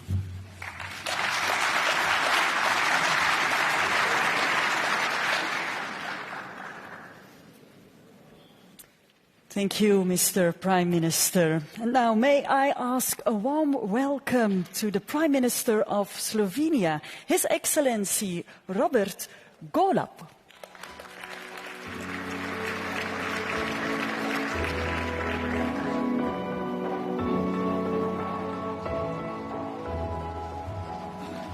Dear Alexander, Excellencies, ladies and gentlemen, there is no doubt that the global warming is the major threat to humanity, and that we must do everything we can to decarbonize all of the sectors. But the energy comes first. In that regard, my country plans to decarbonize the power sector as soon as by 2040. In order to get there, there is only one path forward, and that is the combination of both. Ambitious plans in renewables, but also ambitious plans in expanding our nuclear facilities. Slovenia has been a nuclear state for 40 years, and the experience that we've had is only positive. Positive when it comes to energy security, positive when it comes to affordable prices for our citizens and industry, and also positive when it comes to our energy outlook. And by trying to answer to some of the challenges posed by the President of the Commission, Ursula von der Leyen, how to get there, how to be able to deliver both on time and on budget. I say that there are 5 areas that we need to address. We as politicians, we shall first set the nuclear safety at the first spot. There should be no trade-offs, no compromises when it comes to nuclear safety. Only by being able to operate the facilities in a totally safe way, we can ensure the public support. That is the second one. So the public support for the new facilities is crucial. Just to share an information with you, we are, of course, doing the polls for Slovenia, and the public support for nuclear has never been higher than now in Slovenia. It's above 65% of the population. And that's so important to understand. The third area is, of course, the cost of financing. The nuclear energy facilities, the new ones, shall have access to the multilateral banks and the financial institutions at the most favorable rates. That is important because there are examples where the cost of financing can be as much as 50% of total costs.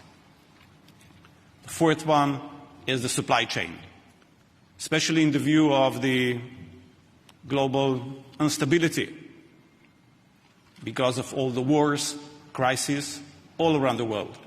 The global supply chain shall be strengthened. It is not such at the moment. We need to address this issue in order to be able for the nuclear industry to deliver on time and on budget. And fifth, we need to ensure that the people, the personnel is there. Most of the facilities in the world are 40 and more years old, meaning that most of the most experienced workforce has been retired. We need to ensure and invest in the new skilled workforce as soon as possible. And that is also one challenge that we politicians shall not overlook. I definitely agreed with the saying that the future is nuclear as well. And I totally commend Belgium for hosting this conference now because we are lagging behind. We need to act immediately if we want the nuclear to really fulfill its role in our future. Thank you.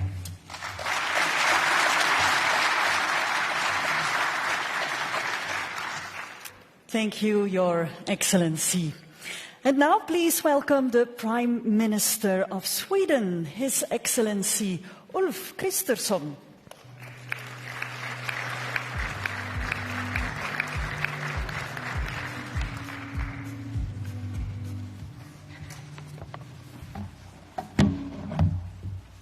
Dear Alexander, ladies and gentlemen, let me first really thank you, Prime Minister De Croo, for organizing this very first Energy Summit, and the same thanks to Director General Grossi. Thank you so much.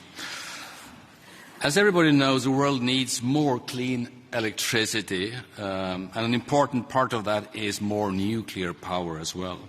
We need it, obviously, to combat climate change, and we need it to make the world safer in a time of geopolitical upheaval. At COP28, more than 20 countries, Sweden included, launched the Declaration of Triple Nuclear Energy. The declaration recognizes the key role of nuclear energy in achieving global net zero greenhouse gas emissions by 2050 and keeping the 1.5-degree goal within reach. On the topic of COP28, I will also underline Sweden's support of IAEA's landmark statement that net zero needs nuclear power.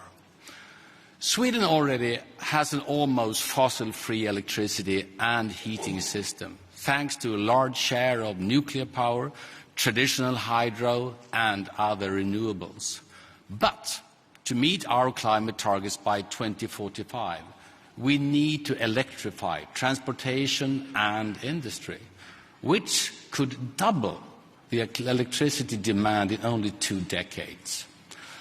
Less than 10 years ago, Sweden was decommissioning nuclear reactors. Those days are over.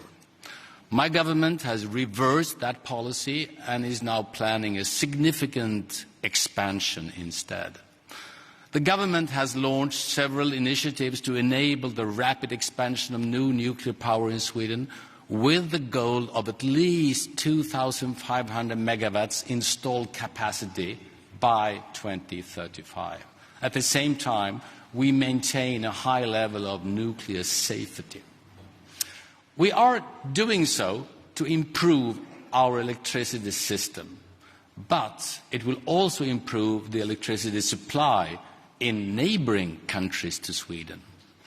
One of the main barriers to the expansion of new nuclear energy is securing funding. It is therefore necessary for governments to share the financial risks, to strengthen the conditions and provide additional incentives. Other stakeholders, including international financial institutions and multinational development banks, must affirm the place of nuclear power in our fossil-free future.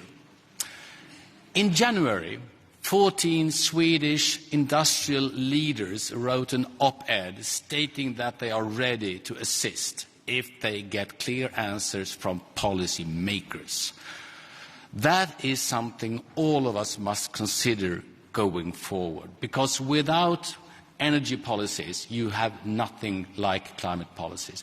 We need to continue strengthening international collaboration to harness the full potential of civil nuclear energy and triple nuclear energy globally, while ensuring the safe, secure and exclusively peaceful use of nuclear technologies. The IAEA plays a vital role in all these aspects. I am looking forward to working closely with you all to achieve our common goals. Thank you so much. Thanks.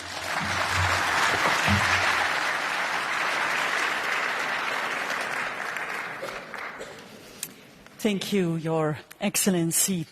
And for the following national statement, I'm very honored to give the floor to the President of France. Please welcome His Excellency Emmanuel Macron.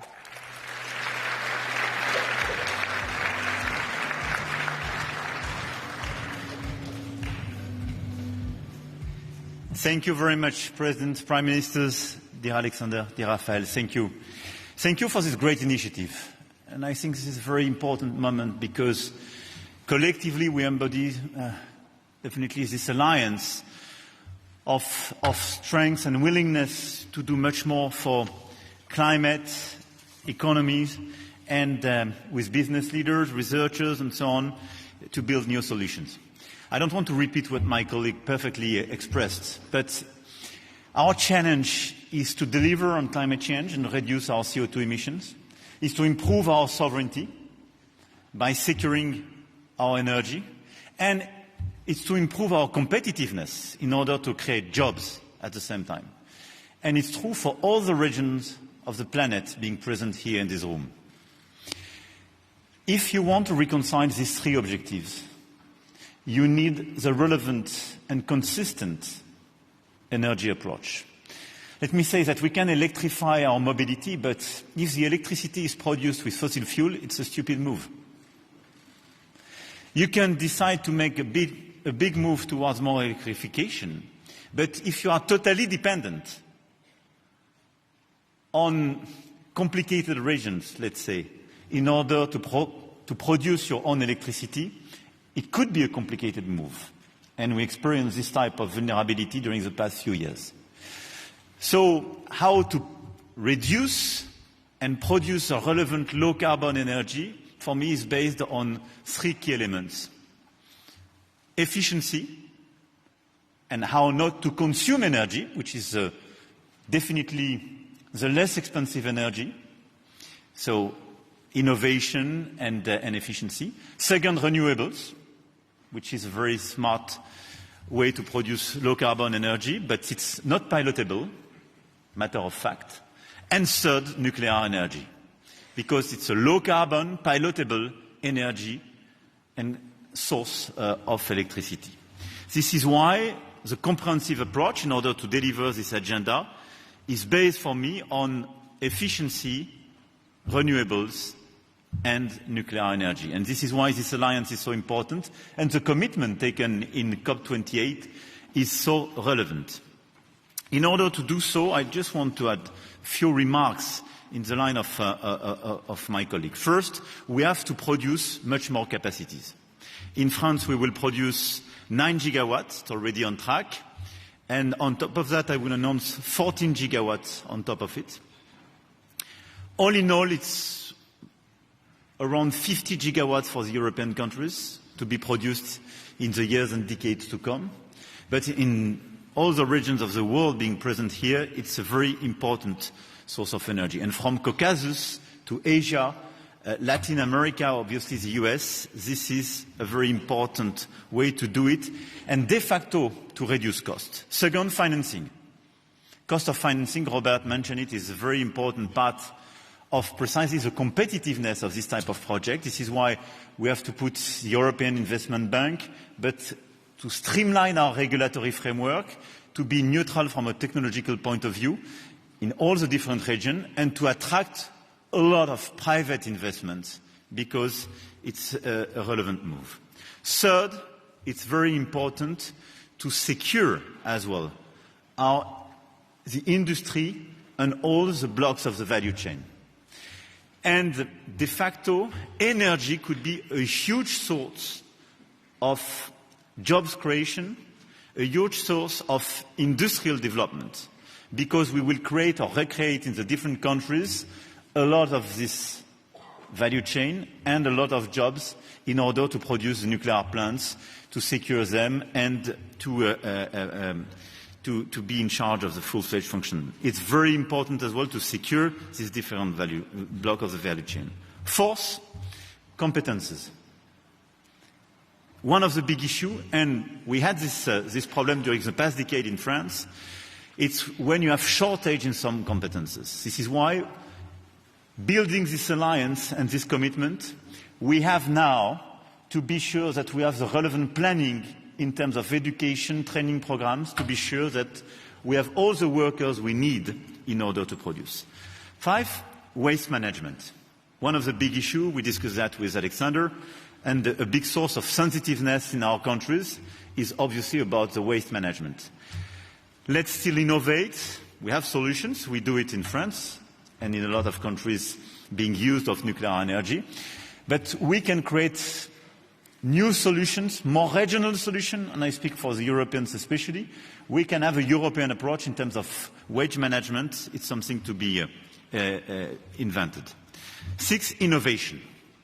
Obviously, we have mature projects we want to deploy, but SMRs and ASMRs are a huge source of creation for smaller needs, but as well in order to decarbonize our industrial sites and in order to deliver precisely our decarbonization agenda on, in our ports and in the big existing plants and industrial plants, because it will be a huge source of innovation as well. So this innovation track is absolutely critical, and I want to commend those who will participate to this SMRs Alliance. 7th, interconnection. On top of what we do, we have to work actively all together on electrical grids and interconnections, which will be a huge game changer in order to provide pilotable, sustainable and low-cost electricity, and to try to fix the fragmentation of the existing market, especially in Europe, but to connect all the different parts of the market. EU, but as well Caucasus and Western Balkans should be interconnected, and we have to invest on this electrical grid. And my last point, obviously, is about safety. I think we improved our safety, and I think all of us here are re-engaging post-Fukushima, because we invested a lot in order to increase the existing standards. And I think the cooperation between our safety agencies And the best standards we have is absolutely critical. I think this is a source of competitiveness and acceptability for nuclear energy. And I want to commend the role as well of the international agency, Cher Raphael, because from Iran to Zaporizhia in Ukraine and all the sensitive issues, having an independent international coordination through your agency is so important. Here were the key elements I wanted to mention on top of the remarks made by the colleagues. But I want to thank you here for your presence. But now let's deliver a very concrete and an action plan with the governments, with the agency, and I want to salute as well the l'Agence Internationale de l'Énergie, cher Fatih, and all the business leaders and the researchers, because we have for decades now a huge agenda of growth, innovation, jobs creation, making us able to deliver our objective for carbon neutrality in 2050. Thank you.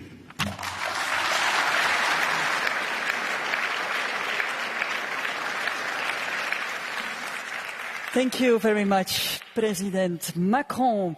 And now, please welcome the Minister of Foreign Affairs of Azerbaijan, His Excellency Ceyhun Bayramov.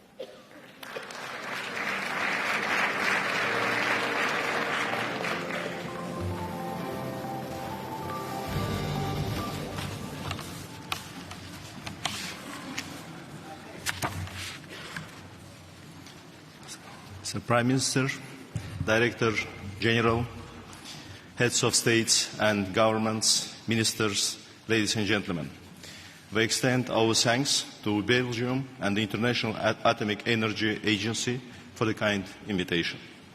We are gathered here at a crucial time to deliberate on the environmentally conscious pathway of our global energy landscape. The inclusion of nuclear energy in the global stocktake at COP28 as a means for reductions in greenhouse gas emissions was indeed a historic milestone. This development is a testament to the progress made collectively in ensuring the safety and security of nuclear energy and highlights the instrumental role of the IAEA. The IAEA steps focusing on the environmental impacts of nuclear energy, most notably the Atoms for Climate initiative, are commendable and deserve our full support. As we explore expanded use of nuclear energy, it is imperative that we redouble our efforts in addressing nuclear safety. Moreover, facilitating affordable access to nuclear technologies for peaceful purposes should remain a cornerstone of our collective endeavour. We, as the host country for COP29, are committed to spearheading efforts to produce tangible outcomes at this milestone event to be held in Baku later this year. Ensuring the inclusion of facilitated and affordable nuclear energy technologies in the resource deliberations of the COP process is essential. In this context, we look forward to contributions by the IAEA to this process. At the national level, Azerbaijan benefits from the peaceful use of nuclear technology in medical, agriculture and other fields. Together with the IAEA, we are also exploring the possibility of use of nuclear applications in detecting landmines, which is a significant challenge for Azerbaijan. We are currently finalizing our framework document with the IAEA for the next 5 years, which contains provisions on studying jointly with the IAEA the feasibility of use of nuclear energy in the context of Azerbaijan's efforts in transitioning to clean energy. In conclusion, the path forward necessitates a balanced approach integrating the safe, secure, equitable and affordable expansion of nuclear energy while ensuring environmental sustainability. I would like to assure you that in our national capacity and as the COP29 chair, we will spare no effort in this regard. Thank you for your attention.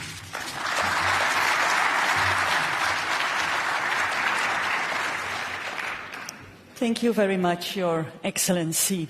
And now I would like to give the floor to the Minister of Foreign Affairs of Pakistan, His Excellency Mohammad Ishaq Dar.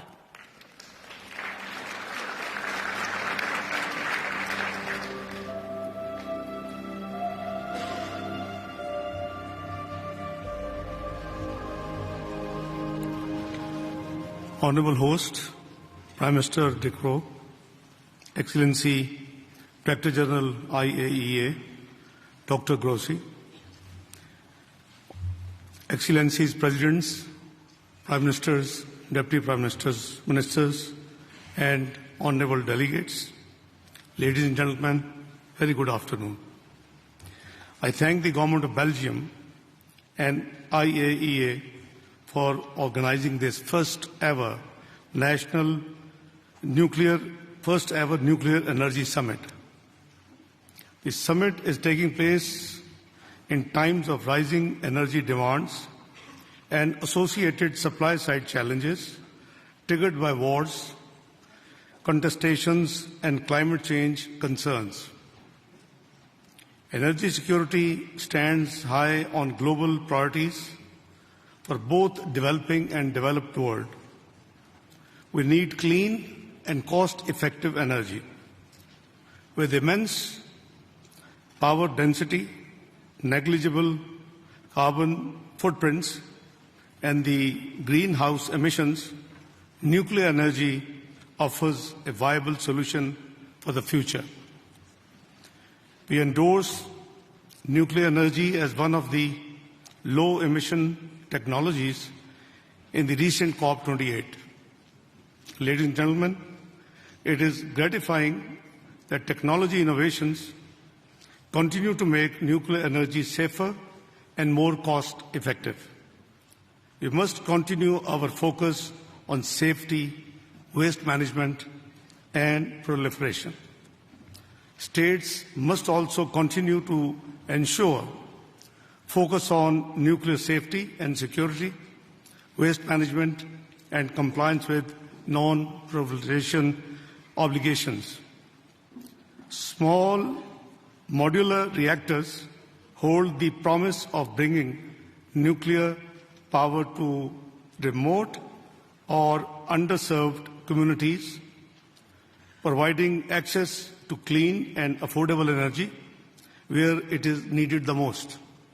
Ladies and gentlemen, Pakistan has 100 reactor years experience of safely operating nuclear power plants. We started construction of first nuclear power plant in Karachi 6 decades ago in 1960s. Presently, Pakistan has 6 operating nuclear power plants generating 3,530 megawatts of electricity. Nuclear energy constitutes around 8% of our installed electric generation capacity as of today. Given rising domestic energy demands and climate vulnerabilities, nuclear energy is being prioritized in both our national electricity policy and national climate change policy. The installed nuclear energy capacity in the country has avoided more than 100 million tons of CO2 emissions so far. Pakistan has fully trained human resource capable to support nuclear power infrastructure. Our robust regulatory infrastructure ensures comprehensive safety and security of national nuclear installations and materials access all domains. Pakistan also stands ready to share its experience and expertise in peaceful uses of nuclear technology with the world. We value our partnership with IAEA, which is not limited to energy only. We have 3 IAEA collaborating centers for nuclear safety and security, food and agriculture, and applications of innovative nuclear technologies. Ladies and gentlemen, we wish to further enhance our cooperation on initiatives of DG IAEA, including Atoms for Net Zero, Atoms for Food, Rays of Hope, Zodic, Nutic Plastics, and Marie Curie Fellowships. For further development of nuclear energy, I would like to emphasize 3 points. 1. Access to technology, provision of nuclear power reactors, nuclear fuel and other associated infrastructure to the developing countries in accordance with respective safeguard obligations.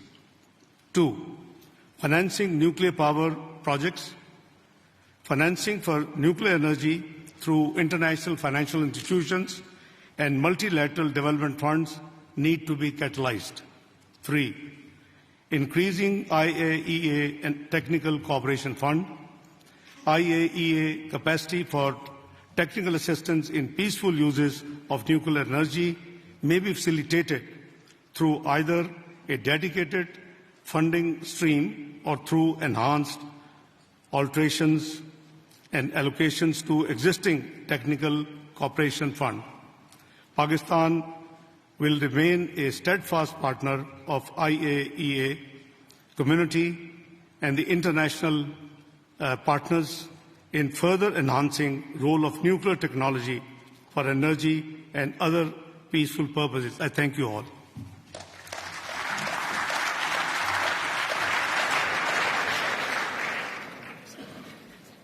Thank you, Minister Dar. And now please welcome the Minister of Foreign Affairs of Turkey, His Excellency Hakan Fidan.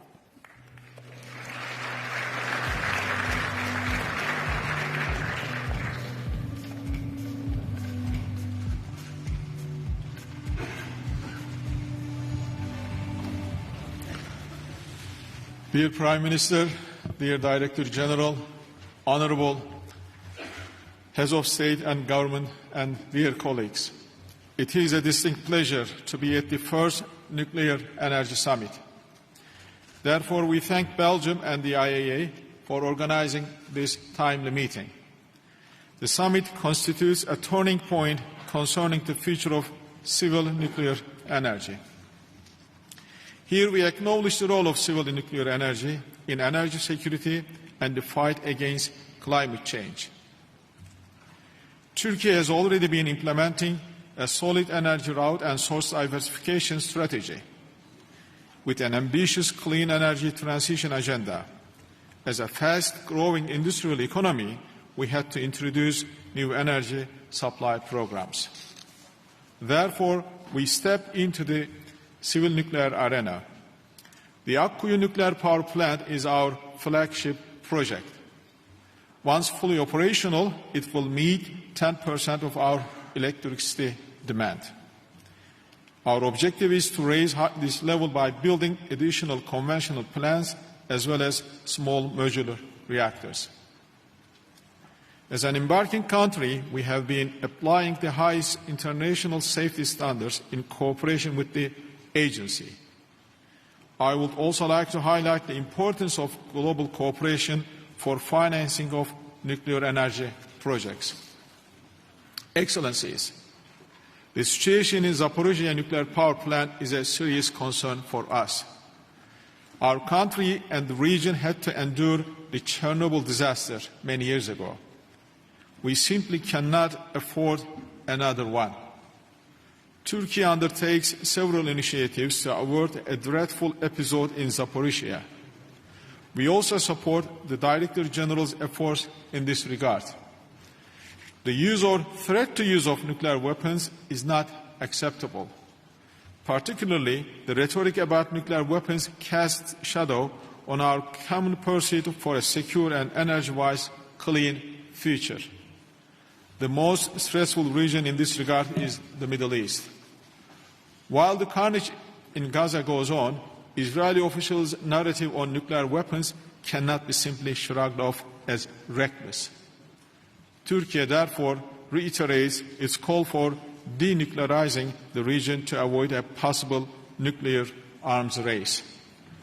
We appreciate the IAEA's critical role in this evolving landscape of nuclear safety and security. I thank you all.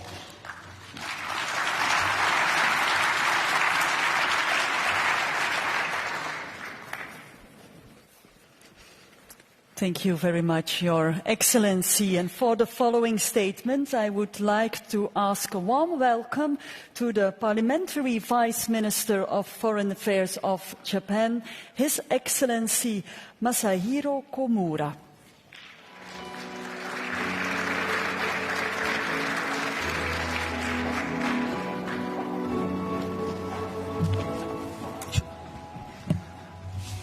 My name is Komura Masahiro, Parliamentary Vice Minister for Foreign Affairs of Japan. Today, on the occasion of the memorable inaugural Nuclear Energy Summit, I am honored to deliver a message on behalf of Prime Minister Kishida Fumio. As affirmed at the G7 Hiroshima Summit, chaired by Japan last year, it is time for all countries to aim to achieve the common goal of net zero through various pathways that are compatible with economic growth and energy security.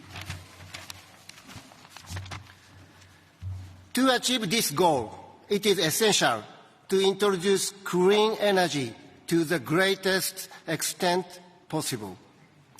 Nuclear energy is indispensable, along with renewable energy and other measures.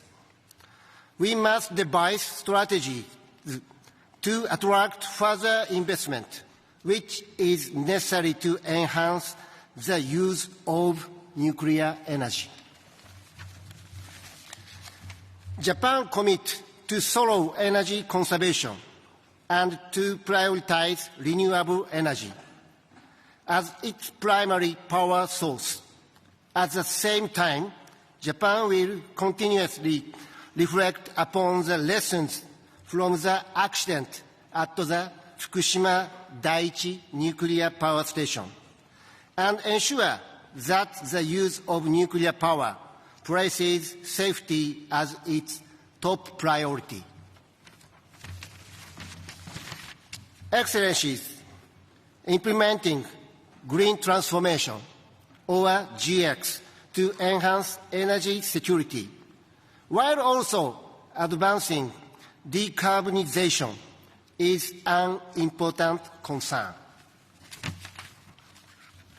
Japan will work to push forward the restart of nuclear power plants, extend their operational periods, and foster the development and construction of new generation advanced reactors.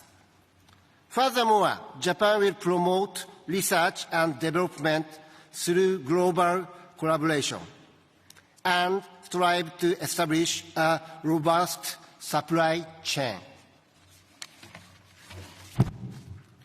Nuclear power has potential to contribute to human development, not only in the energy sector, but across various fields, including industry, medicine, and agriculture. The IAEA's role as a promoter of peaceful use of nuclear energy is expanding as never before. Japan has recently decided to contribute a total of 18.5 million euros to initiatives such as Atoms for Food, improving monitoring for maritime states, including Pacific nations, and ensuring nuclear safety in Ukraine. Japan will continue to strengthen its cooperation with the IAEA across a wide range of areas. In partnership with the international community, Japan is committed to extending every effort to ensure the safe and sustainable use of nuclear energy and nuclear non-proliferation. This commitment aims to create an environment that forthcoming generations can cherish and uphold with pride. It is my hope that this summit will make significant progress in that direction. Thank you.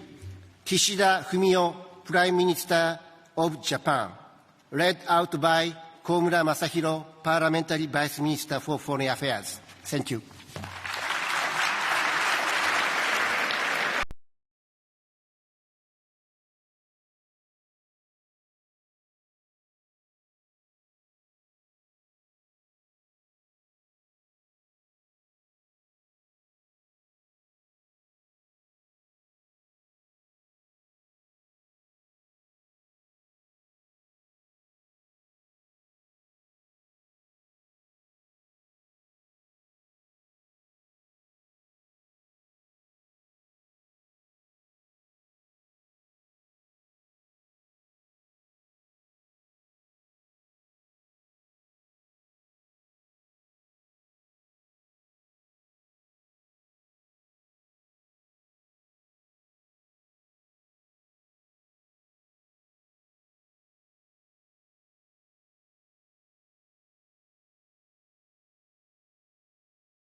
at COP28 to support global deployment of small modular reactors.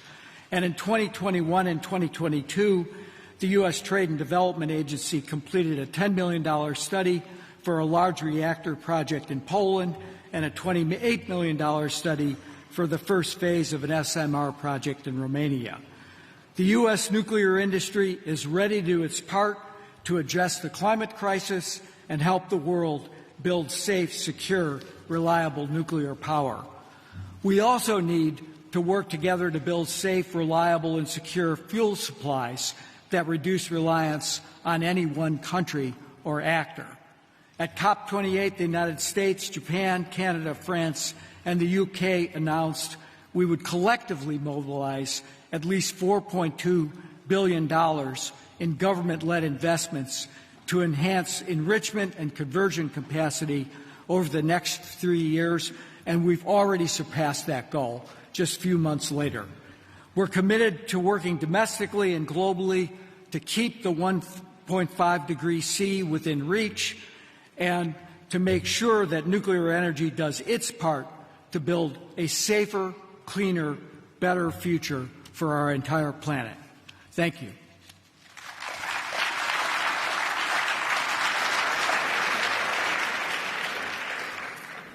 Thank you very much, Mr. Podesta. The goal of this gathering is to highlight the role of nuclear energy in addressing the global challenges to reduce the use of fossil fuels, enhance energy security, and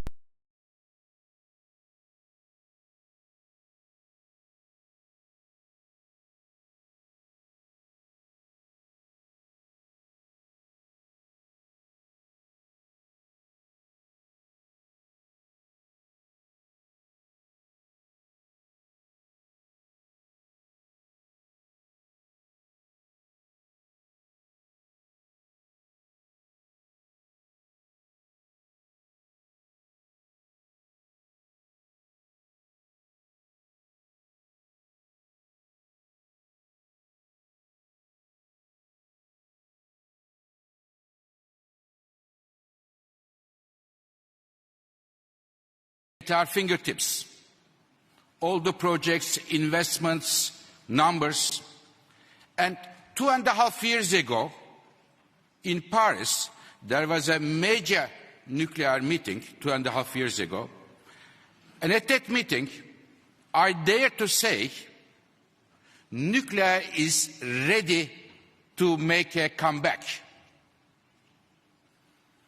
And today, when I look at this data, I can assure you that nuclear is coming back, and coming back strongly. What happened in the last 2.5 years? Why it changed? Think about the colleagues who deal with nuclear issues and the others. What changed? I think 3 things changed. The mood for nuclear, making it more positive. The first one, we talk about climate change here a lot, and I will come in a moment, but in my view, the main driver for pushing the nuclear at the forefront was the energy security. After 24th of February, 2 years ago, everybody in the world, in Europe and the rest of the world, understood that to generate electricity at home is very important for the national security. So many countries changed their policies accordingly and push renewables and nuclear electricity in order to enhance their energy securities. And I want to hear the congratulate, in fact, the Prime Minister De Croo. Many of you may know or not, but the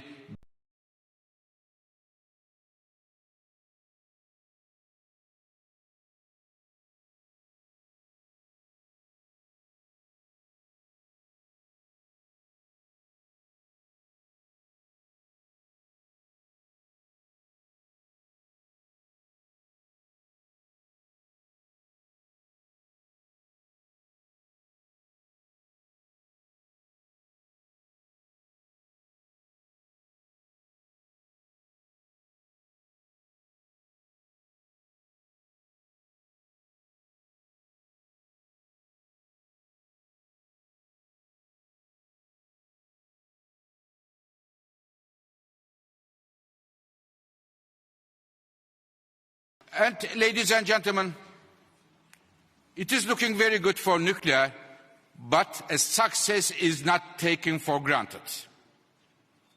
There is a job for government and job for industry. For governments, please, please, please, value the job that nuclear industry, nuclear electricity generation is providing, zero emission and 24/7 electricity to your economies. Through different ways, because nuclear projects are not easy projects. They took a long time. You built a solar or wind plant, 2-3 years of time. Nuclear takes a long time. There are many construction risks. They require huge capital, the upfront capital. So there is a role for governments to play here. The job also for industry. Now, we have many, our colleagues said, the moderator, 300 representatives of the nuclear industry. To be very frank, dear representatives of the nuclear industry, In the recent years, the track record of the nuclear industry is not very bright.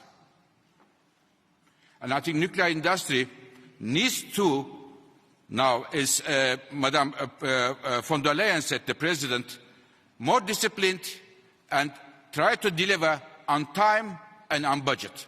This is extremely important. Dear colleagues, last 2 points. Another challenge coming for the new nuclear builds around the world, which is competitiveness with the changing the dynamics of natural gas markets. The IAEA, our analysis show that starting from 2025, huge amount of new LNG coming to markets, United States, Qatar and elsewhere. This will put a downward pressure on the natural gas prices. Therefore, the appetite for building the gas-fired power plants might be much stronger than today, which could make the life of nuclear power rather challenging. Dear colleagues, let me finish my words by making a suggestion to all of you. Nuclear industry, unlike the other parts of the energy industry, it is very important to show international political determination, as we are showing here today.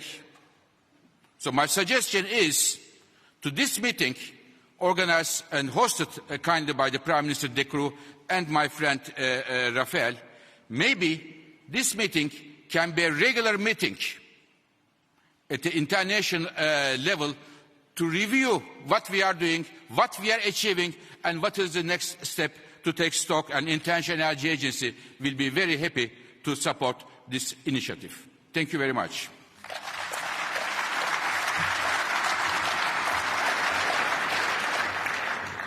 Thank you, Dr. Birol. And as announced by the International Atomic Energy Agency's Director General, Mr. Grossi, in his opening remarks, the declaration has been adopted.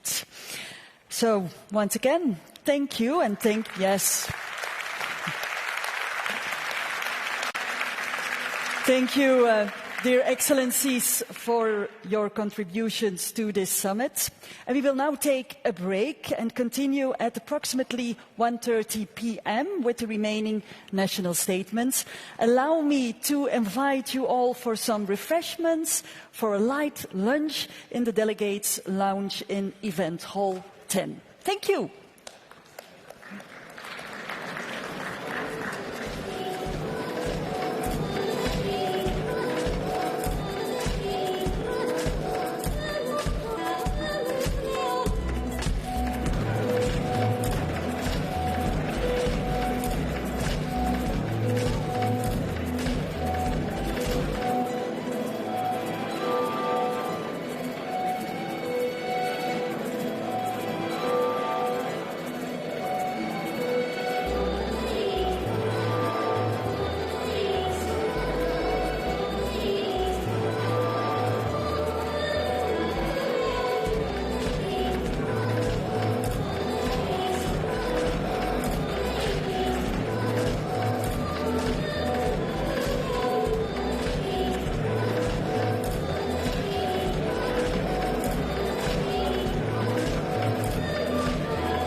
Good afternoon, everyone, and welcome to this press point after the first part of this summit. A summit which it really is one of a kind. I think many of the speakers have emphasized that. As you know, 37 delegations from across the globe that were here with really one clear ambition: is how do we become CO2 net zero by 2050? And as I said in my statement, we do this in the shadow of the atomium. And the atomium really is a showcase of the belief that in the 50s we had in science and in scientific progress, on how scientific progress can solve our big endeavors. More than ever, we need that. As humanity, we have never solved our big endeavors by putting progress in reverse. It's actually quite the opposite. We need to put progress one gear higher, and that means more investment, more innovation, more growth, but a different growth. And let us be clear on that. A different growth, a growth which is decarbonized. And if we want to decarbonize it, we will have to look at all technologies. And really for us in Belgium, it's not about ideology. It's about science. And the debate on nuclear has been way too much ideologically dominated over the last decades. And what we see today is that if you talk with a young generation, it's not about the ideology, it's about science. And it's about the scientific characteristics of the solutions that are on the table here. And dear Rafael, I really thank you for helping us in organizing this event and also in the energy choices that we have made over the past years. COP28 in Dubai really was a changing moment, and this is the first time that it was really clear that nuclear is part of the solution. It is not the solution, but it is part of the solution to fight climate change, to make sure that we have energy independence, to have enough competitiveness in the world of today where this is crucial. If we want to electrify our society, our industry, we will need abundance of energy and of electricity. If we want our mobility to become green, then we need to make sure that electricity produced is also produced in a green way. If we want to have the benefits of AI, we will need abundance of energy. And AI is really involved on both sides. AI will help us to become even more secure in producing energy, and we know that this is a big topic related to nuclear, but we will also need nuclear to power AI, so really connected one to the other. My main point is this is not a polarized discussion. And you might have seen in all the interventions here, this event is an event that also embraces renewables. Nuclear and renewables go hand in hand. And if we want to achieve our goals and we want to achieve as fast, then nuclear is going to play a role in it, but as much renewable is going to play a role in it. And I think the Belgian energy strategy really is a case in point. Up to now, we've heard political statements, but one of the big elements of this event is that the private sector is here, civil society is here, more than 300 CEOs and representatives of the industry is here, and it is time that this industry opens up. I mean, this industry has a past of being quite closed, being a bit secretive, and there were many reasons for that in the past. Today it's time to open up, and today we see the innovation that is happening. We see all the new developments in this industry, and this can only be to the benefit of everyone. So I'm extremely happy with the way this event has happened up to now, and I think that actually this afternoon the best is actually yet to come, because the discussions will be real interactive discussions this afternoon. Some of the interventions talked about the follow-up for this event. I agree. It does not have to be every year in Brussels. It can, but it does not have to be. But I think really it is the debate on nuclear has moved to center stage, and that's a good thing. Let's continue on that and have discussions that are as open but especially as ambitious as possible. Thank you, Alexander. And I wouldn't mind coming every year to Brussels. Brussels is a place of diplomacy. Brussels is a place for meeting halfway in so many ways. So I think it was of all logic that we would start this year. I think what you said, Alexander, I would subscribe word by word. What is the added value of having the IAEA? Of course, the IAEA is the global platform. We have European platforms, we have regional platforms, but the IAEA is the global platform that is there to make sure that we have a level playing field, that what we do is safe, that we have the necessary standards to move forward with the traditional technologies, with the new technologies, that we facilitate also access to nuclear energy for those who are lagging behind and need the necessary institutions to do so, that needs the capacity building to move forward. And also, again, for the globality, in the sense, as you can see by the flags behind, nuclear is Europe, but nuclear is also what you see here. Nuclear is Asia, nuclear is Latin America, nuclear is Africa, nuclear is North America. So it's a global effort, and for that we need the IAEA to be there. So again, happy to be a part of this effort, to be coordinating.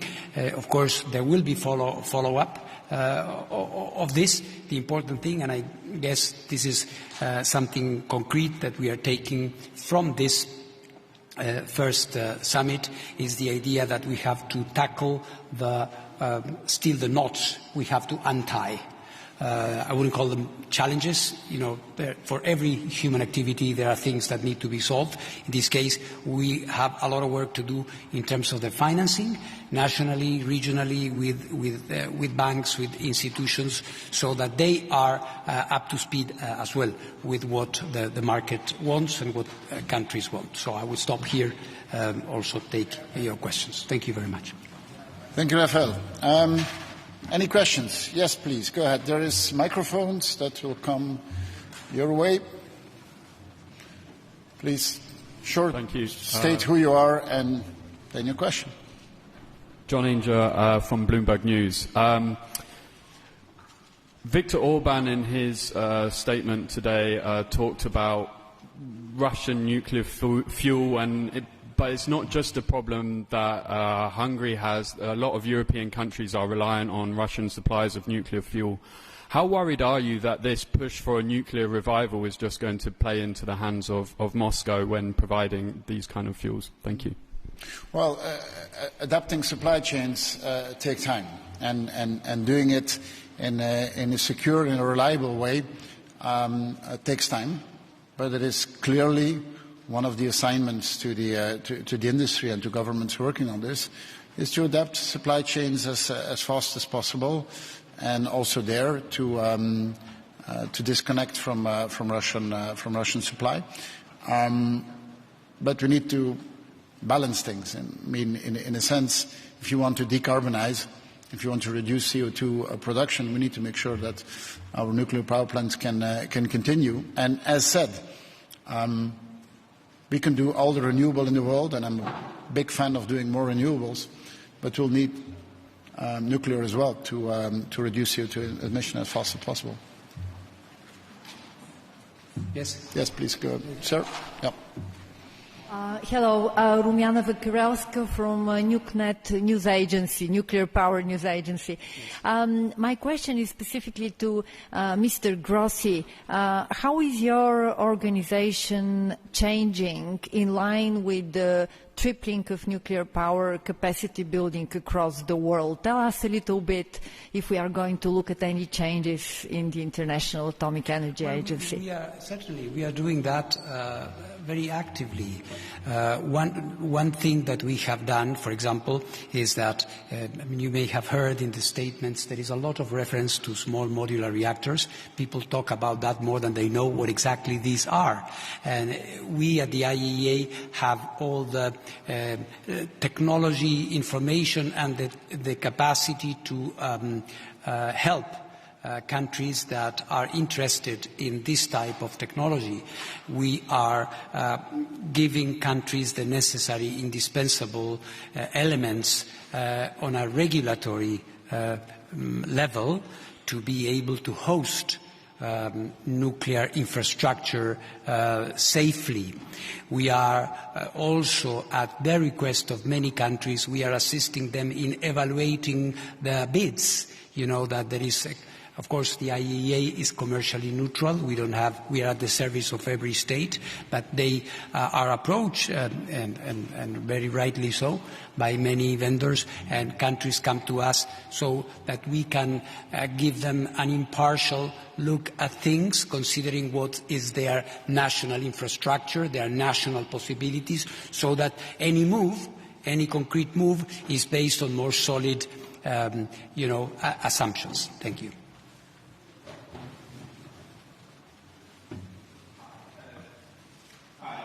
China did.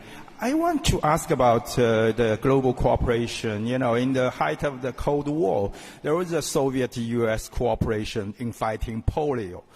So if you listen to the speech this morning, some sounds very geopolitical. Who is reliable, who is not.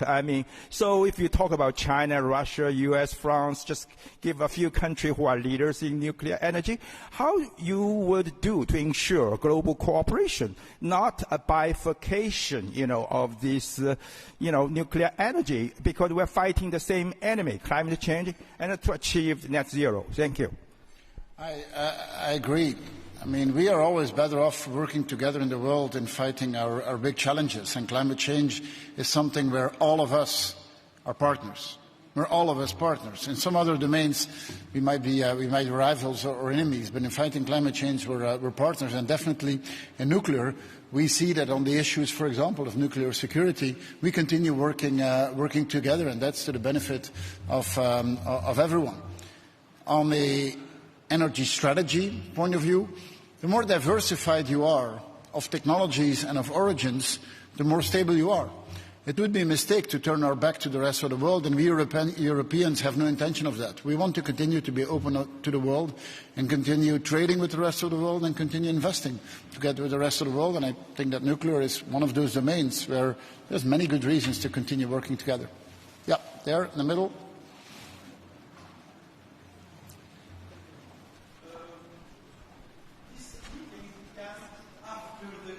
28th COP in Abu Dhabi, how do you think that, how the impact of the outcomes of COP28 in Dubai to organize this meeting and to discuss the issue that was a result in COP28 in Abu Dhabi?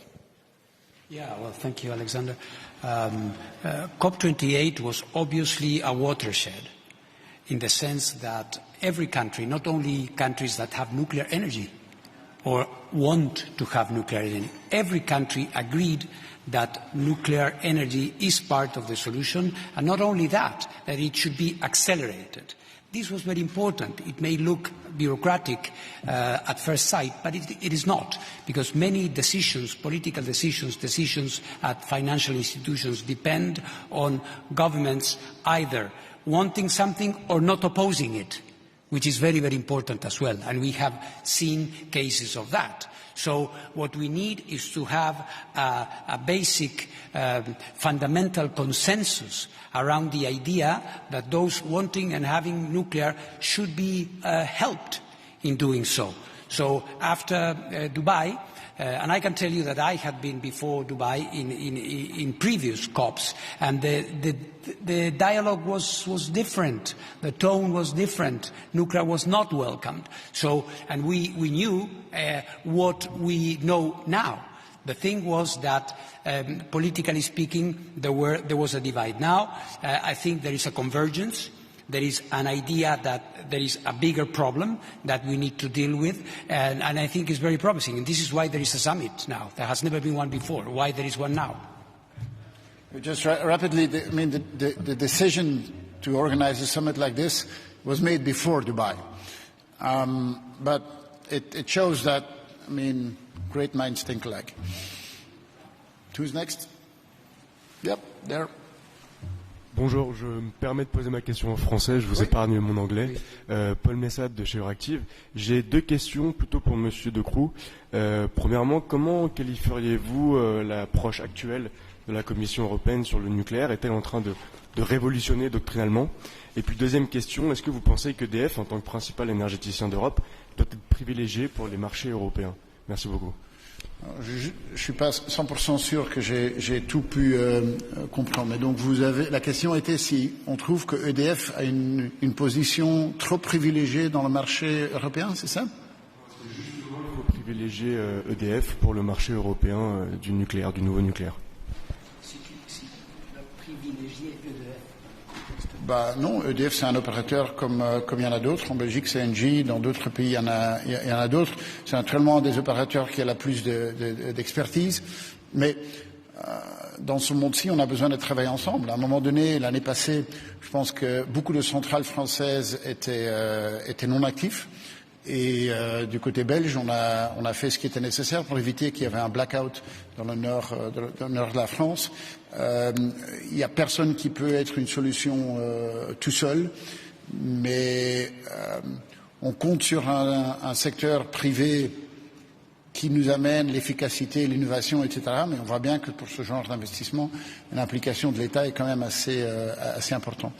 Par rapport à la politique énergétique européenne dans le sens large, comme a été dit dans certains speeches, je ne pense pas qu'il y ait une attente que chaque pays fasse du nucléaire. Pas du tout. Mais dans le mix global, Il y en a certains qui le feront, il y en a d'autres qui se concentrent sur d'autres technologies. Ce qui est important, c'est d'avoir beaucoup d'interconnexions. Et là, il y a encore un travail énorme à faire en Europe. Le mieux qu'on sera interconnecté, le mieux que chacun pourra faire une différence dans sa spécialité. Alors, si on regarde les besoins d'énergie ou d'électricité dans les années à venir, on va devoir investir dans toutes les technologies. Et donc, je répète cela, ce sommet n'est pas un sommet qui est contre quelque chose. C'est un sommet qui est en complément avec d'autres technologies. Si on a un élément qu'on veut éviter au maximum, c'est les fuels fossiles. Mais si on veut les diminuer rapidement, on aura besoin de toutes les autres technologies. Yes, there.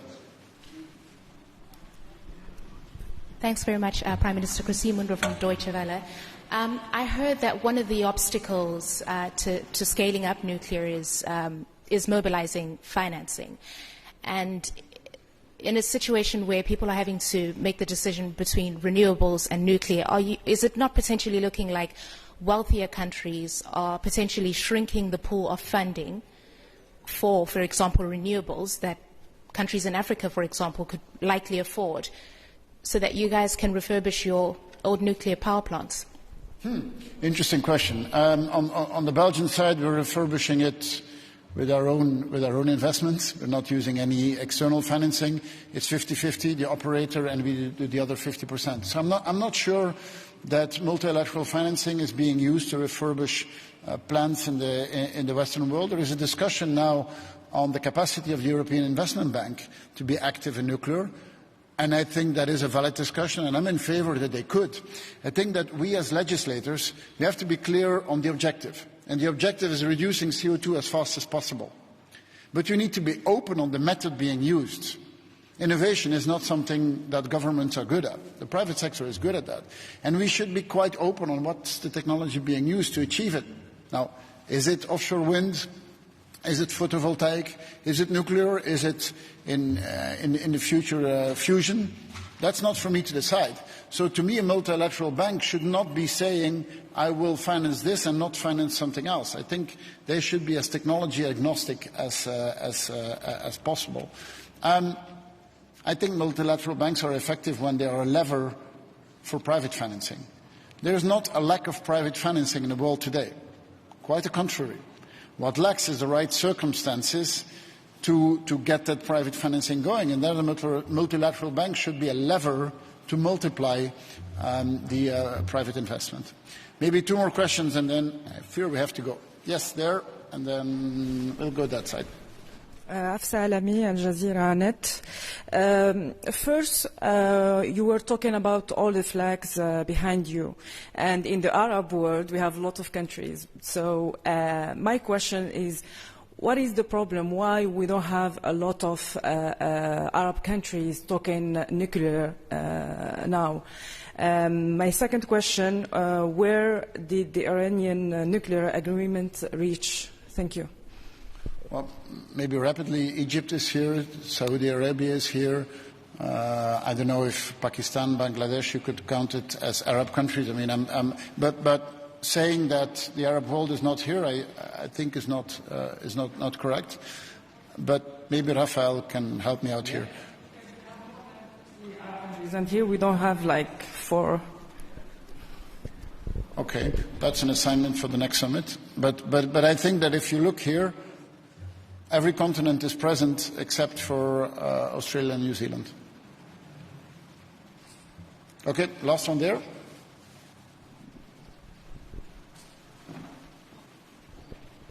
And then the last one, you're next to it. Hello, Robert Hodgson for Euronews.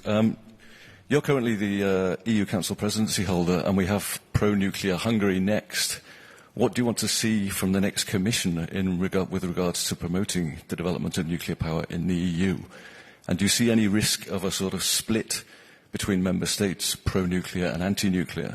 Thank you. No, I don't see that at all. I see respect for the choices that countries make, and I definitely see a discussion that is much more scientific than the ideological discussion that we used to see in the past. From the Belgian presidency, the remaining months we'll mostly focus on setting an agenda for next Commission. And we have one big priority is to keep heavy industry in Europe. And keeping heavy industry in Europe is good for the world, because we are the continent with the strictest rules on emissions. So if heavy industry leaves here, everyone loses, because it's moving away from a place where the rules are extremely strict. And keeping heavy industry here, there's a number of elements in that, but access to clean energy is one of the main factors. But to me, it's not choices to be made. It's a good mix to have had, and in a good mix, nuclear plays its role. All right, last question. Where is the microphone? You might have to scream. No, it's coming. Thank you. Sarah White from the Financial Times. I just wanted to ask a last thing about the Russian supply chain. Is there a risk that a gulf could open up between the EU and the US on this, given that the US has made some moves towards thinking about ending their dependency on Russian nuclear fuel and could eventually be more prone to wanting to bring in sanctions? Thanks. That question comes again and again. I think the fuel market has a reality and a certain share where a Russian provider is there with a share of the market. There are efforts in the United States, for example. There is important investment in this regard. In Europe, a little bit less, but there will be more, I guess. But let's make sure that, as the Prime Minister was saying, this is not about using nuclear energy as a political pawn, but rather look at the necessities and the needs of countries. There are certain long-term infrastructure projects where you may have Russian fuel that may change in the future. It will take some time. In other cases, new builds are coming without any Russian supply of fuel. So I would warn again against this point of having good nuclear against bad nuclear. I don't think this is conducive to what we need to have in the global energy market. Okay, thank you. Enjoy. Thank you.